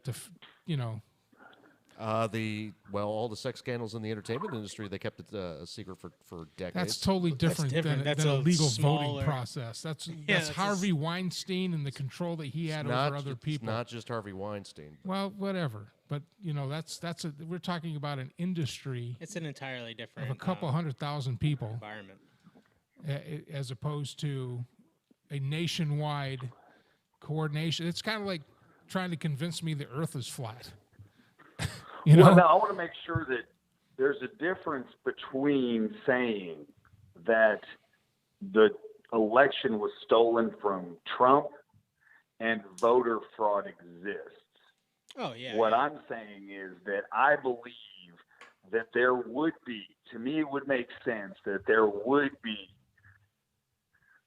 adequate evidence to give people something that they feel like should be investigated, should be given its day in court, and should be considered before certifying a new president. And the summary denial of that forms the basis of what we're seeing with the splintering right now in the post-election period. That I'm not saying that he has enough votes to where Trump should have won. There's enough evidence of irregularity to raise concern, and then when there is no real discourse or investigation, and that at least in the public's eye, create the impression that something is being stolen, create the impression that democracy is being usurped, to further that division and nothing else. Oh, because for how long that people have been talking about voting machines flipping back and forth, the videos showing how you can turn one vote into the other, and that then everybody is out there, waving their arms and screaming. I still have no idea how much the irregularity could have caused, the amplitude of it could have caused. Or just the amount but certainly there's a the amount of votes that had to be adjudicated. The federal standard, I think, is 0.0006%, and a lot of these voting machines that actually were, the few that were audited, had 68 to 80% adjudication. Well, didn't the Trump's accusations beforehand kind of make this election one of the most scrutinized elections in our history? Possibly. The whole thing is that we don't see what exactly, when anyone official reports or we as voters are being told, it's always from we did the investigation and we find it's okay. We don't ever see the actual mechanics of how do votes get manipulated or flipped. That's not something that we ever get to understand. We just, as far as I can tell, all we get is we've looked into it and there's nothing there to worry about. Which I'm not saying that there is something to worry about. I'm saying that approach, in light of everything that was said before the election, is going to lead to exactly what we're seeing, which is a bunch of people claiming that, their democracy has been stolen, election's been stolen. Yeah, it creates a vacuum. I see what you're saying. Yeah. And then for me, it was by design. For me, the goal of all of this, it didn't matter. To me, it doesn't matter if you're Amazon or Google, you don't care if Joe Biden or Trump gets elected. Biden's going to act like he's going to do something, but he's not. No, of course not. And that you're still doing everything that you've been doing. Yeah. Mm-hmm. And so this is, to me, just about furthering the divide that, I think that with the virus doing what it's doing, and now the political stuff, the idea that, just your average American, anybody who wants to have a business or be able to improve his position, that's out the window. Like, that's gone for a long time. Oh, sure. The gutting is underway. Yeah. I totally agree with that. Totally agree with that. Adam, do you see a national lockdown being announced on Wednesday? I have no idea when, but certainly, I'll tell you that I had a friend of mine who was actually a juror on a trial that I had, and we became friends. And he is a crisis manager. And early on, when he started talking about the crisis surrounding the virus, and that is the decisions and the way that the impact, the measurable impact, is being treated. And one of the first things that he told me was expect a classification system. So obviously the easy one is antibodies, right? And then you start seeing the health passport discussions and all of that, but that the idea that out of the coronavirus comes a classification system. So for instance, in China, from what I understand, that there is a government-run app that basically has a classification system related to corona antibodies that allows you access to, stores and public places, et cetera, et cetera, et cetera. And that America will definitely, in his mind, follow suit in some form or fashion. So does it emanate from a lockdown? How do we create the classification system? I don't know, but you people over there, you can do this. You people over there, you can't.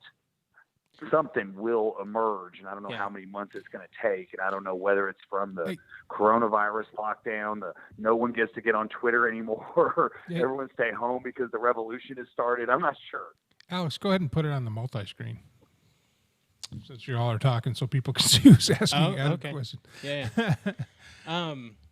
Yeah, I think China already had a system in place, a social credit system in place.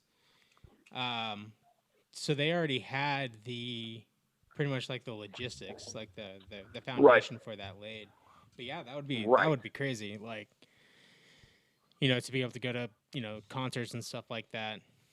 I mean, that would go against religious beliefs though, right? Like if somebody, I don't know if vaccines are against people's religious. It's the herd mentality, unfortunately, Alex. Hey, Alex. Yeah. On the bottom row, there's one with Adam's picture on it. Okay. What are you asking? So to put it up on the screen, so people can see who we're talking to on the phone.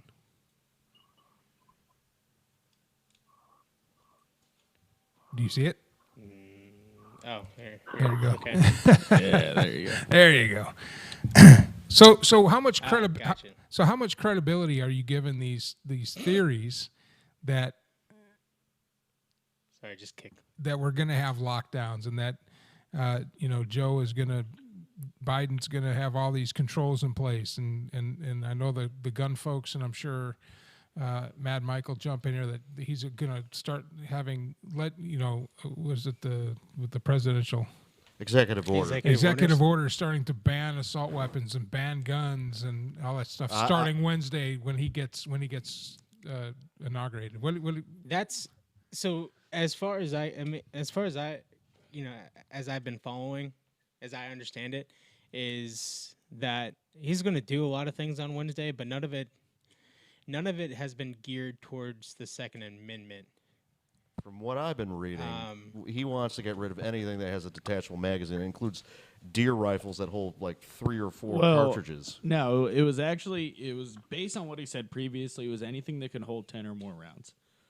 And that wasn't, that was basically across the board. And that's and somebody had said something about that's not going to be grandfathered. That's going to be if you own it now, you have to get rid of it. Well, what he wanted to do was either a buyback program or like a mandatory, like a registry. Yeah, like he wants to put them all in the NFA. And if that's the case, like, no. The other option that he floated was anything that had, was part of the registry thing. It was like per firearm that could, accept high cap mags, which whatever. Yeah, any sporting rifle.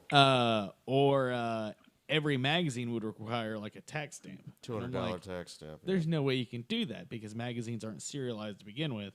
And that's not also including, any homemade firearms that you've made that could magically hold 10 rounds. Aside from what's being said, Do you think that's going to happen? Not the rhetoric, not the. Do you actually think that that's going to happen? He might try to softball it just to say that he tried to do it, but like they just keep putting up the same bills that keep losing and losing and losing. Like Sheila Jackson just submitted the same bill that she's been trying to pass since like 2013. Trying to ban assault weapons and stuff like that. So no. I mean, you have the dynamics of the gun community are far more different than they were 10 years ago. You know, you have people of all walks of life now embracing their Second Amendment right. So you're not just going to toss all those people into jail. You know, even if like a quarter of them give up their guns, there's still a shit ton of them out there. So I think it's always been that kind of like that issue, like, oh, we'll rile people up about this because this is something that we can, you know, we don't have to solve actual problems. We can manipulate people into voting for us to say that we're doing this and to say that we're doing that. Because didn't the Supreme Court just rule on the California magazine ban that it was unconstitutional? Yeah, they ruled it was unconstitutional, but then the Democrats put like another moratorium on it. So basically, they have to wait again. They put it like a stay or an injunction or whatever. And just for the record, but even still, like everybody's talking about these magazine bans and stuff like that. Like our Supreme Court has already ruled on it. And just for the record, anybody out there who's anti-gun who thinks that banning how many bullets you can put in a gun will have any effect on one human being trying to take the life of another, that's just not. It just doesn't make any sense. Look at England with the amount of people who were stabbed and bludgeoned to death, and now like having knives or scissors. Well, now people are starting to use guns. Yeah, in England. Yeah, people just said, "I'm tired of this. I'm going to go get a gun and I'll take the consequences." Yeah. There's So if you look at the FBI statistics, I don't have them in front of me. The last time I looked at them was within the last couple of months. But when you're trying to ban AR-15s and other modern sporting rifles, you know, we'll call them that. You know, they're not assault. They're not assault. That's a made-up scary word. They don't even come close to, you know, to people using their bare hands as far as like murders go. They don't. I think it was like bare hands, blunt objects, knives, then pistols, and then at the very bottom, very statistically small, I think it was like 450 people. Is rifles. Yeah, aren't more people mowed down with cars than with rifles? And if you were to break it down even by firearms, the largest portion of those deaths are self-inflicted gunshot wounds. Yeah. About half of them. Are self-inflicted. And that's an entirely different issue. I mean, you're not going to solve that problem by banning guns. Yeah, and if somebody's going to kill themselves, if they don't have a gun handy, they'll find a way. If someone's that motivated to kill themselves, they'll find a way. It's just not. Taking my guns is not going to keep somebody in another state from killing themselves. No, it's not. So, it's very sentimental. Here's my thing about it.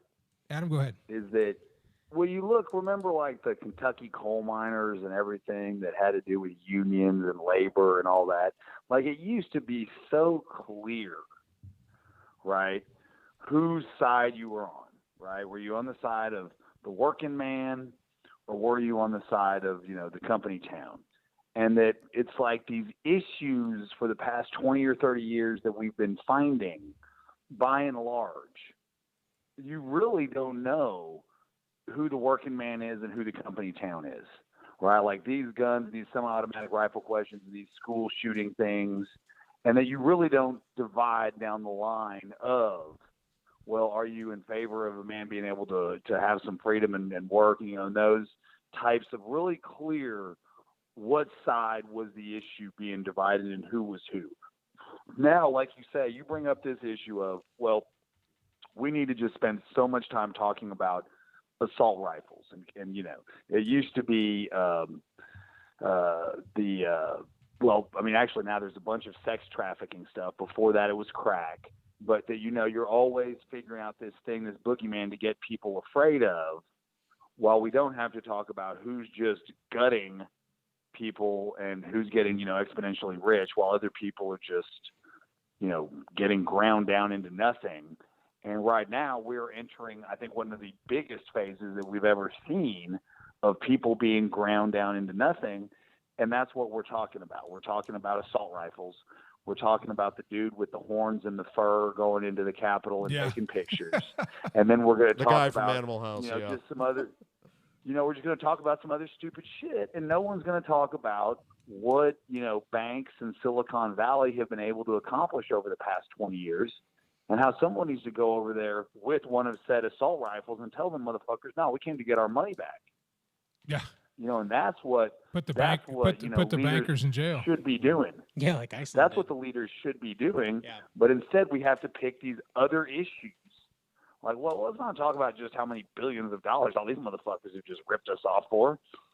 Shit, let's talk about the dude with the fur and the horns. Let's talk about. Well, it's a Nancy distraction. Pelosi. It's a huge distraction. I heard it was going to the Russians. All of this is a huge distraction. Now, I get my information from a website called the Gun Violence Archive. It was an independent website that gathers all their information from FBI databases and everything else. It was originally put together to push gun violence from an anti-gun platform. However, it's evolved into just a very accurate snapshot of guns in America. Now, understand that we are a country of 35 million now? I think it's 380 million at this point. 380? I don't think that's that much. Nearly 400 million. Okay. So that's let's say 400. Let's say close. Let's say 380. 380. We'll compromise. 380. Last year in 2020, one of the shittiest years ever presented to anybody. The total numbers of gun violence. Now, this is every single death caused by a gun, any type of gun in the United States. I want to guess. Go ahead and guess. Guess how many total? This is everything: accidental shooting, gang violence, police. I want to go 60,000. 60,000. What do you think? I think about 30,000. What do you think, Alex? 12,000, right?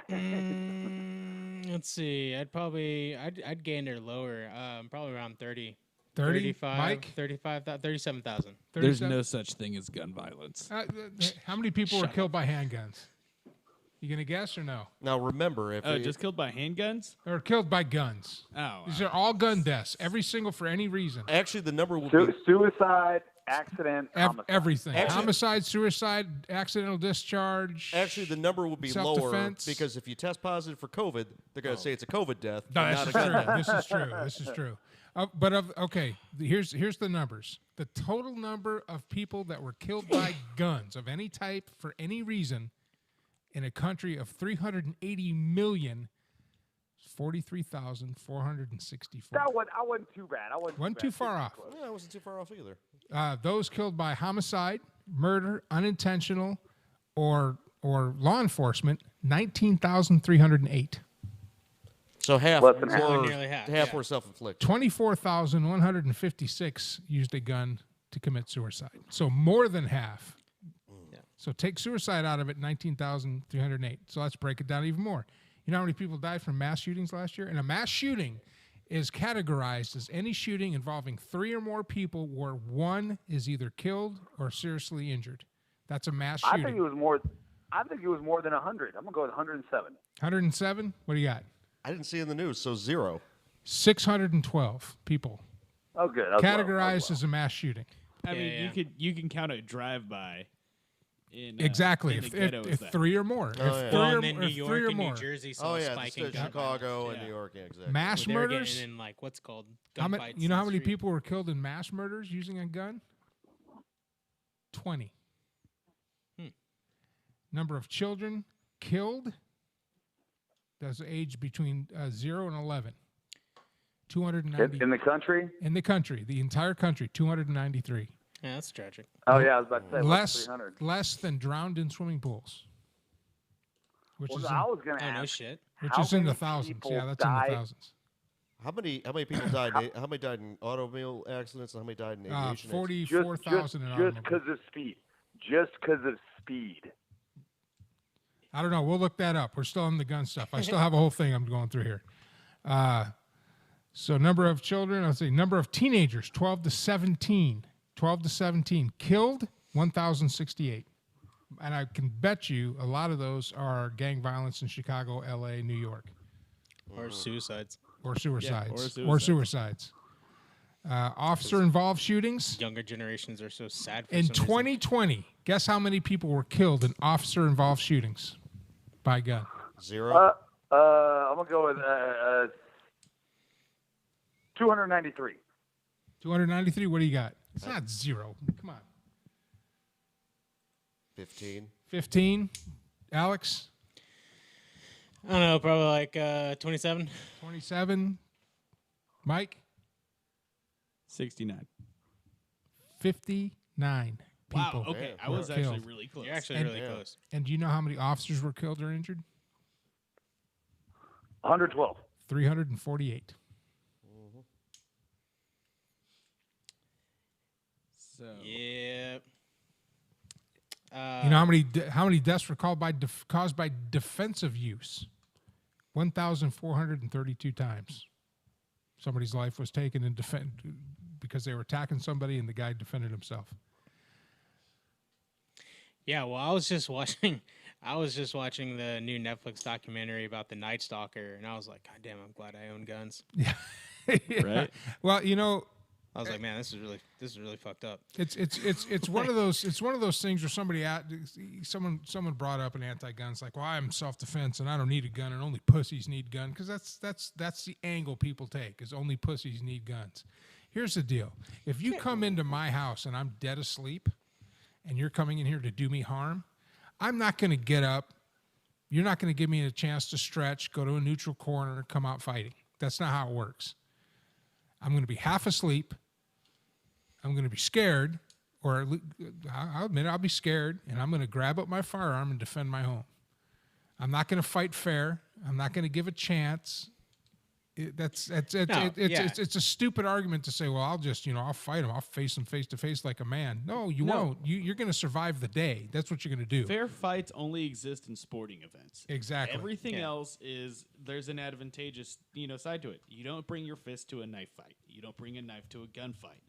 You don't bring guns to a tank fight. But yeah, exactly. You do if you're Tom Hanks. Even if you're Tom Hanks. Yeah. Unless you're Tom Hanks or with a 1911. Whatever. But yeah, no. With that being said, I mean, it's ridiculous when people are like, "Well, yeah, I'll go and fight somebody," and then you're like, "All right, cool." I'm not talking about like I was in a confrontation with somebody and now I want to shoot them. Yeah, no, kind of fight. It's like minding my own fucking business. And someone's attacking me. And somebody's attacking me. To take advantage of me or like, hurt me. Exactly. Hey, if a take guy this comes at me with a copper knife, jacketed fuck off. Yeah, if a guy comes at me with a knife and I have my concealed handgun and I have, my pocket knife, I'm just going to shoot him. I mean, I could sit here and chance it and get stabbed, die, or worse. I don't know. Well, it's not if somebody attacks somebody else. I would hate to be paralyzed. If somebody attacks somebody else, it's not the person being attacked who should value life. It's the person doing the attacking should realize that their life has value and not attack somebody. Yeah. Somebody said, well, nothing in your house is worth a human life. Well, that decision needs to be made on the street before someone breaks into my house. They need to think to themselves, my life is more important than anything I can steal from that man's house because I might get shot. I'm not going to do it. That's the decision. Not once you break in the house. It's not the homeowner's decision to say, well, nothing in here is worth that gentleman's life, so I'm just going to cower in the closet and let him take everything. It's like that bill that was introduced. I was going to bring that up here about Adam, you've read the bill that was introduced in the Texas legislature about how the castle law will be repealed, where homeowners have the duty to retreat. It's going to be amended, to where... It ain't going anywhere. They can introduce whatever they want, but it ain't going anywhere. Yeah, I know it won't pass, but it's just the fact that it was introduced. Did you read the gist of the gist of it? What do you think about that? I mean, the thing is that I'm going kind of the opposite way, because I used to believe, and I think it's true statistically, that your odds of getting shot, they increased statistically once you started owning a firearm. And there's all these reasons why people would say that you shouldn't carry guns, but that, you look at all of this time period from World War II to now. Well, I just feel like right now we are definitely entering a new phase of history, and that what you don't want to be, even if you're just minding your own business, how easy is it to find yourself in some kind of situation where, even if you're not there looking for a fight, or somebody's not even necessarily trying to fight you, if you're not armed, you are at a huge disadvantage. I think situations like that are going to become more and more and more frequent in the upcoming months and years. And so, whereas I used to not necessarily think that it was prudent to keep a gun in your car and to, carry one on your hip, now, when I'm in Oklahoma, they have constitutional carry. I pretty much take a gun anywhere with me when I leave the house. Like, why wouldn't you? You can. It's totally legal.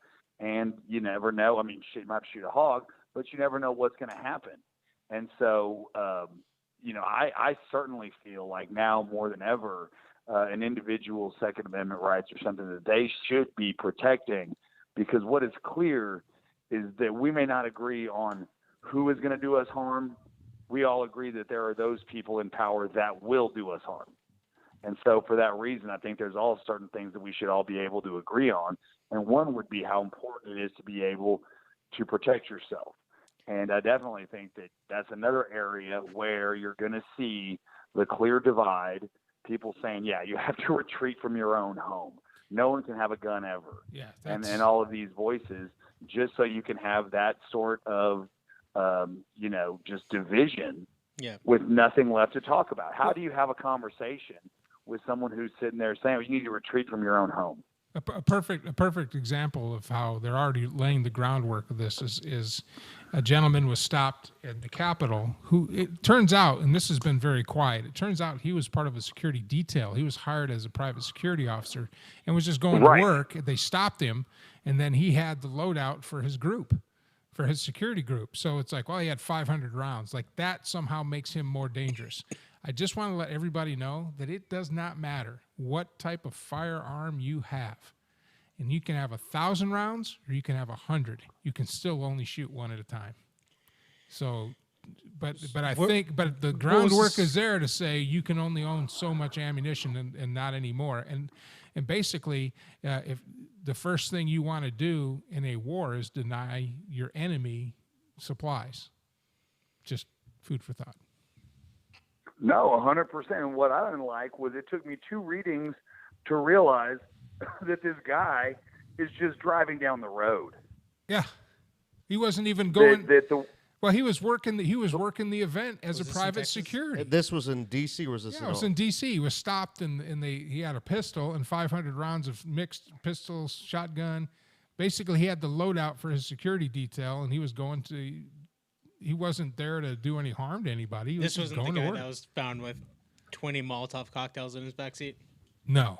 Okay. This is it came out later that guy existed, and that's pretty wild. But let's just be brutally honest. Whenever we go to the range, how many hundreds, if not thousands, of rounds do we all have in our cars when we go into the range? Well, yeah, we certainly don't think about how much we have. We have enough to shoot for the day. Yeah.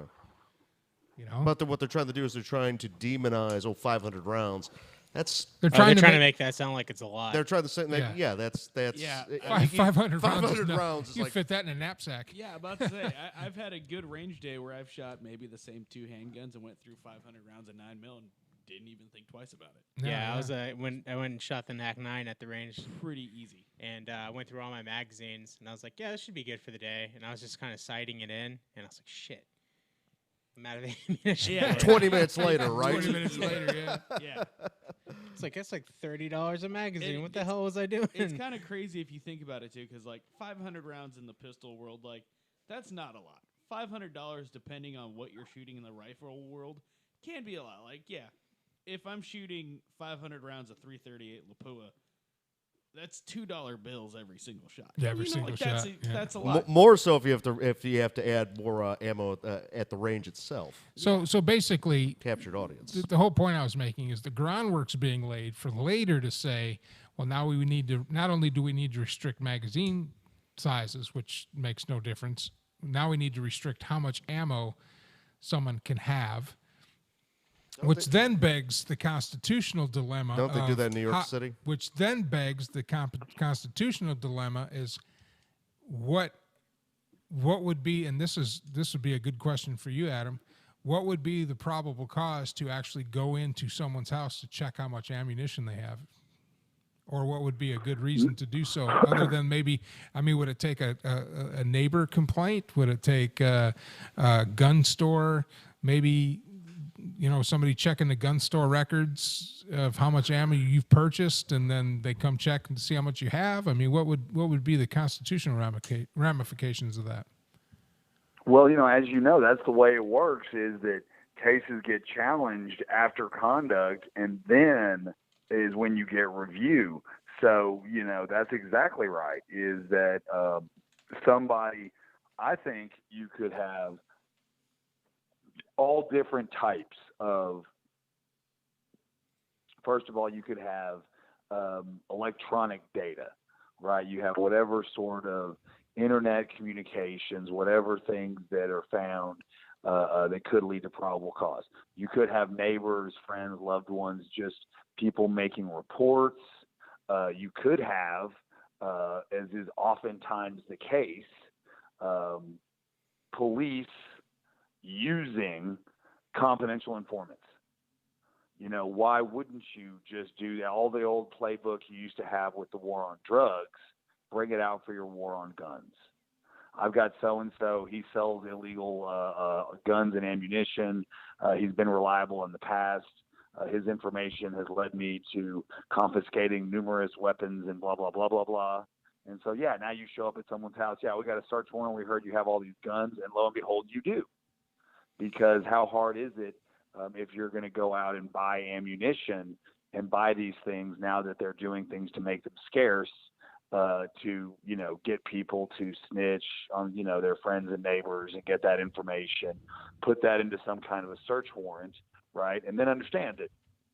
You go to court and they say, hey, tell you what, your first one is free. We'll just, you know, dismiss the case as long as you agree to forfeit all the weapons and ammunition that we seized, and we won't go forward. Guess what, motherfucker? You ain't going to the Supreme Court. Your case is moot. You ain't got a live fucking issue. So until you come back and get busted again, can't get a plea deal, right? Or you get the motherfucker who says, no, fuck you. Because this is what happened. It took forever for somebody to be like, no, I'm going to sue you and go all the way up to the Supreme Court because you gave me back my money that you illegally seized. And so 15, 20 years later, they finally get a case where the Supreme Court's able to say, yeah, states, you can't go and take people's money if you don't find any drugs. But for 15 years, they were able to engage in that practice, keep all that money, or get people to agree to settle. And that's civil and so asset even forfeit- if you do, that's civil asset forfeiture? Yeah, and that's what they would do, I would assume here, is they would just start confiscating people's guns, and then, you know, you have a criminal charge attached, and then you can easily cut a middle ground deal. Hey, I tell you what, you agree to forfeit your guns and ammunition, and we'll dismiss the criminal case. And think how long that would last. The state has to affirm all of it, and then you finally get the Supreme Court, who, if they decide they want to hear it. Yeah. And so that's why I definitely think there's no problem seeing a scenario, because you talk about laying the groundwork, like that's all that I see is just laying the groundwork. You know, that we're getting used to things now. We're getting used to not going to school. We're getting used to seeing a bunch of businesses shut down and a bunch of other businesses grow. You know, they're talking about the idea that, well, we don't need everybody to have a job. You know, we need to just give people some universal income and then just have them just kind of sit there and live until they don't. And that everybody's just getting used to these new ways of approaching things. So absolutely, I think there's going to be a new way that they go and get your guns. You know, what exactly it's going to be, well, that'll be revealed over time, but certainly I have no, doubt that it will involve. There was something I read earlier today too about this whole virus and getting, which is basically, I see now it's already the groundwork has already been laid that after Biden gets inaugurated, this virus is going to slowly move its way into the back burner and then disappear. Because it was blatantly obvious the intent of the whole thing this whole last year. But anyway, somebody had floated on one of the gun pages that it's one of the gun pages that I follow, that they'll also have a situation where to buy a gun or ammo, you have to show that you've been vaccinated. What? Right. Somebody said that? What? Yeah. Basically, to have any commerce, and they're going to start with guns, and that'll go to groceries. It'll go to going to traveling, buying tickets, buying gas. It'll eventually get to buying gas, where you have to be vaccinated, and if you're not vaccinated, then you can't. That sounds highly unconstitutional. It's like, even if they did try to pass it unconstitutional. with an executive order, you're going to have a lot of states and possibly even a lot of Democrats are going to say, like, whoa, hey, no, this is definitely laying the foundation for something that could be way worse. Yeah. Yeah, weren't the Democrats Once- the ones with the pro-abortion, the whole "my body, my choice" thing? That has nothing to do with a vaccine, dude. Yeah.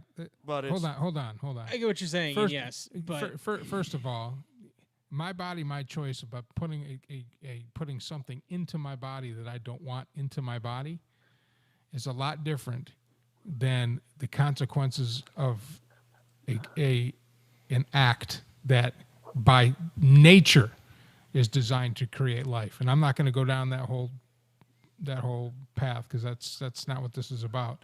But you can't make that comparison with my body, my choice. That is not.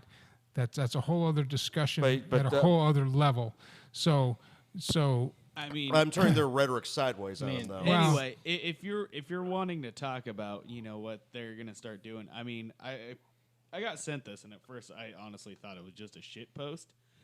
But if you look it up in the New York Times, like in Germany now, basically, if you're like a serial quarantine breaker, more or less they're gonna send you to a detainment facility. Yeah, they call it a Q facility of all things. Indefinitely, Yeah. basically until like you're done. So like, what are they gonna do? Just like, oh, this person was walking and getting groceries, and they didn't get vaccinated. Well, into the or didn't have their mask on. yeah, or something ridiculous. And I'm like, so is that where we're at now? Well, Germany Tim has a Pool said history that, of that. yes. So Yeah, you know. and like I was like, Tim Pool had a whole And- video about it that and he I was dropped like, today on that. also, and half an here's hour. my biggest thing too is like, because Germany technically, whatever Germany does, basically the rest of the EU has to follow.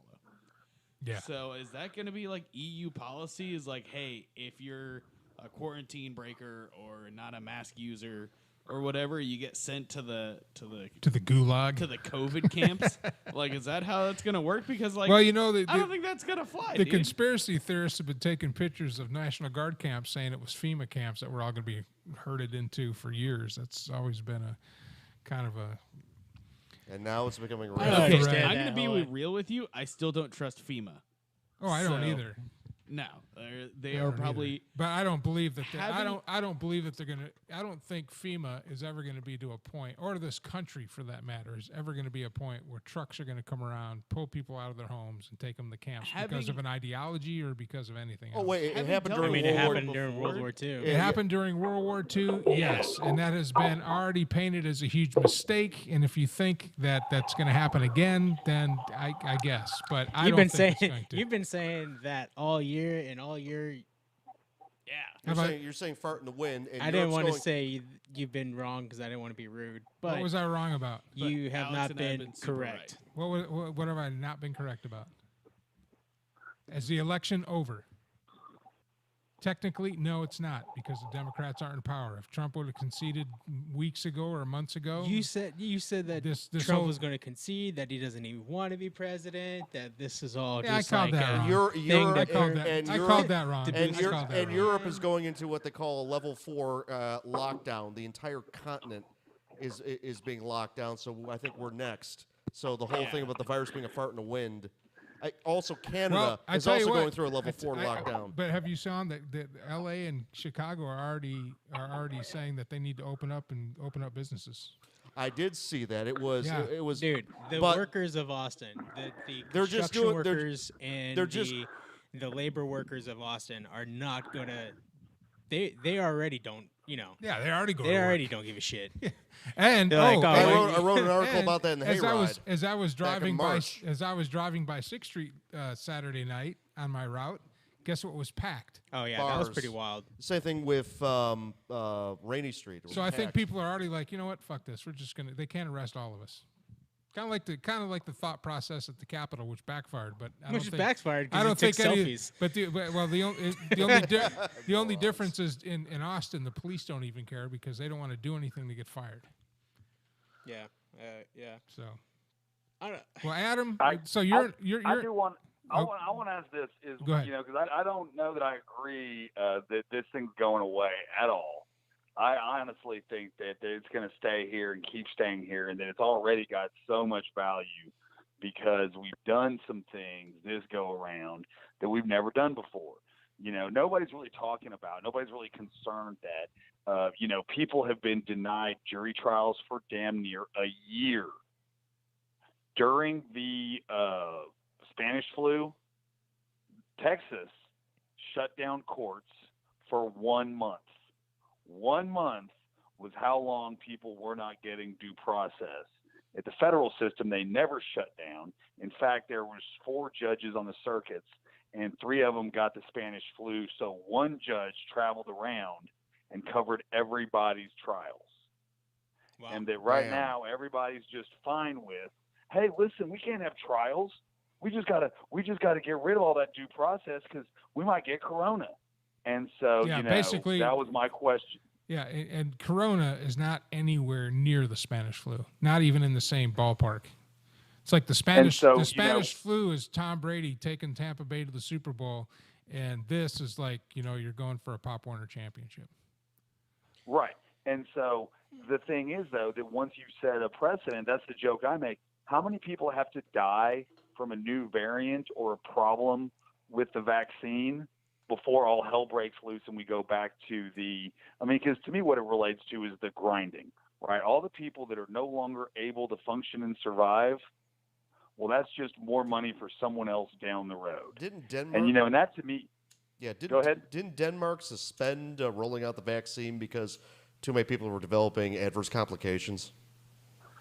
Somewhere in Europe, I bet that damn sure we're not hearing about it, but yeah, there are tons of issues with what I think was, Pfizer. I'm not good with recombinants and whatever, but what they were using to make the the vaccines that were being tested by the EU or the people whose job it is to actually test the samples versus what they were using to roll out the massive amounts of the vaccine, that there was a variance that is being questioned right now. Yeah. And so, I wouldn't be surprised if somebody hit the brakes on it and was like, we're Well, stopping our rollout 23 until we people. figure this out. 23 people have died from the Pfizer produced vaccine. Oh yeah, 23 people. So they were all elderly. Yeah. So the vaccine is actually causing complications and fatalities, and the elderly. I think the most of those people that died were over the age of 80. Yeah. Which- And Coincidentally, are the group of people that would actually need vaccines. that, Because they're already at a high enough risk. somebody look up how many people die every year of the flu vaccine. Right. Oh, Any vaccine. Let's see. Any vaccine. Oh, but COVID did do a couple of good things. It eradicated congestive heart failure as a cause of death. It eradicated the flu, pretty much. It also made Amazon Rich. enormous. That was- Amazon, UPS is doing well. that was- Domino's. That was Domino's. one thing that you hit on the head there was especially Netflix. for Amazon, right? Because Amazon has had a really predatory history of hey, small business comes up with a cool idea, sell it on Amazon. Amazon copies it, kicks them off of Amazon.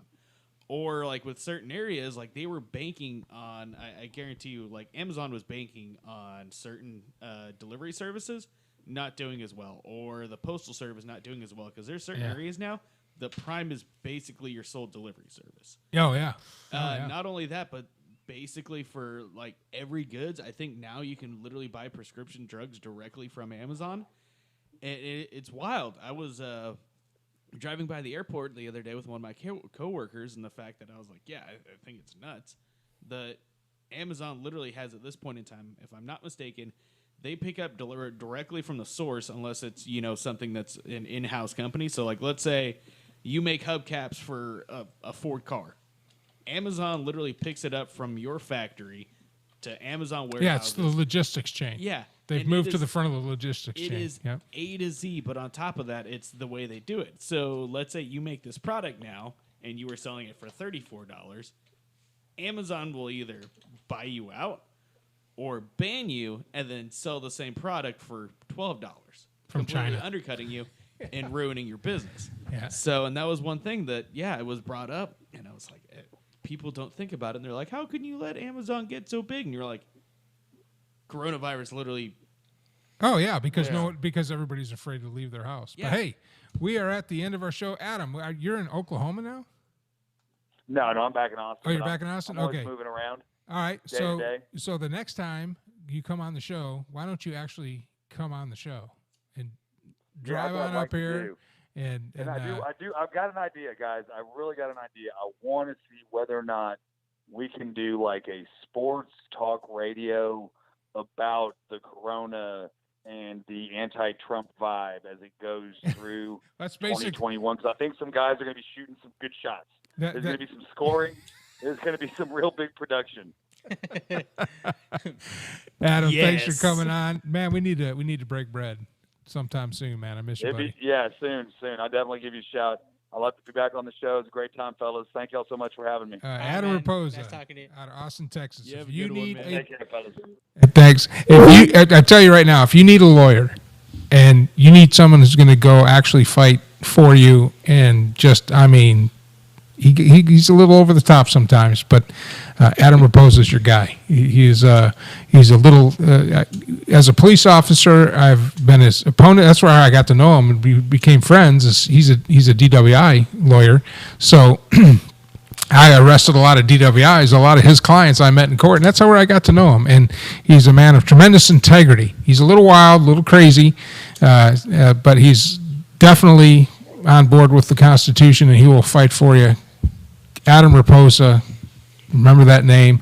And Alex, as we close out, we forgot to play some Mad Circus, and I actually contributed a video to Mad Circus. So why don't you cue that up? We'll play that and play our final credits as we get out of here. So while you're getting it queued up, any last thoughts, Leland? Yeah, Radar doesn't like her legs pet, apparently. Why? I don't know. It's like when I do that, she doesn't like you to lay on him. Yeah. If you scratch, she'll be all day long. Welcome off. Nope. It's the one. It's. I'm used to Paul's dog. It's the dramatic readings. Should be like the first one. Gotcha. All right, guys. Thanks for stopping by. Oh, well, before we do that, Mike, do you have any final thoughts? Nothing. Alex? Vacant. Not really. Other than Adam rules, dude. I haven't. Hey, Adam Raposa's the man. We haven't talked to His him. commercials in are like, hilarious. Can I badly tell the story, Alex? No. About what happened to you? No. Okay. Not a lot. But that is a tremendous feat that I am still. But let's put it this way. Adam rules. He did something for my son, and we paid him in a bottle of whiskey. I'm not saying that's what he does all his work for, but that's the type of guy he is. If he sees a need, he's a lot like Judge Roy Bean. Yeah, exactly. But definitely you're going to get your money's worth. So, All right, we're going to play out here. My final thoughts are: hey, everybody, think for yourself. Get away from the identity politics. Let's start being Americans. Let's take our country back one vote at a time. We can do that. We can do that. And go Tampa Bay. Thank you for joining us. I'm Mike Allen. This is the Radio Man Cave, and you have been on the air. And now a dramatic reading from a lady's DMs. Today's DMs courtesy of Mad Circus's own Erica Black. Hello, and welcome to today's reading. Don Mitchell writes, "So very beautiful. Good morning, beautiful. I love that song too. Wow. Beautiful, sexy lady. Very pretty. From Michael Akahi. Boobs getting firmer and sexier. I like 'em. What's your secret? Bruce Castle writes, wow, you look good. Wow, nice body. Wow, very pretty lady. Nice, real, nice, sexy body. How are you doing, sexy? How are you doing, sexy lady? How are you doing today, sexy lady? You're looking good. Friday Pretty Eyes. How are you doing today, pretty, sexy lady? How are you doing today? Nice. Okay, this obviously isn't working. Let's move on. And finally, David Sanchez writes, hi, beautiful. You are really sexy. Are you single? And then he submits,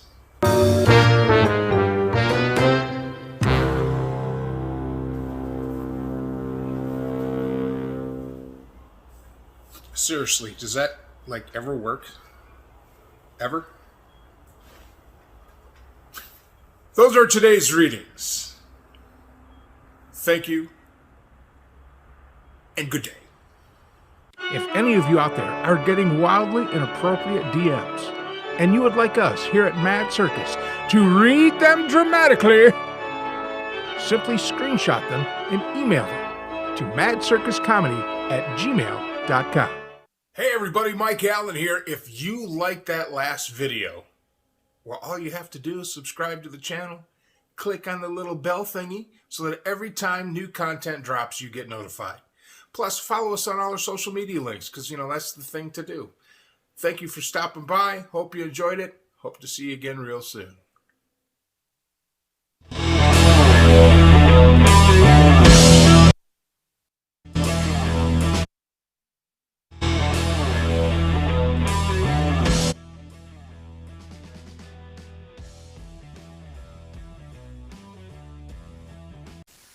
Great job, team. Head back to base for debriefing and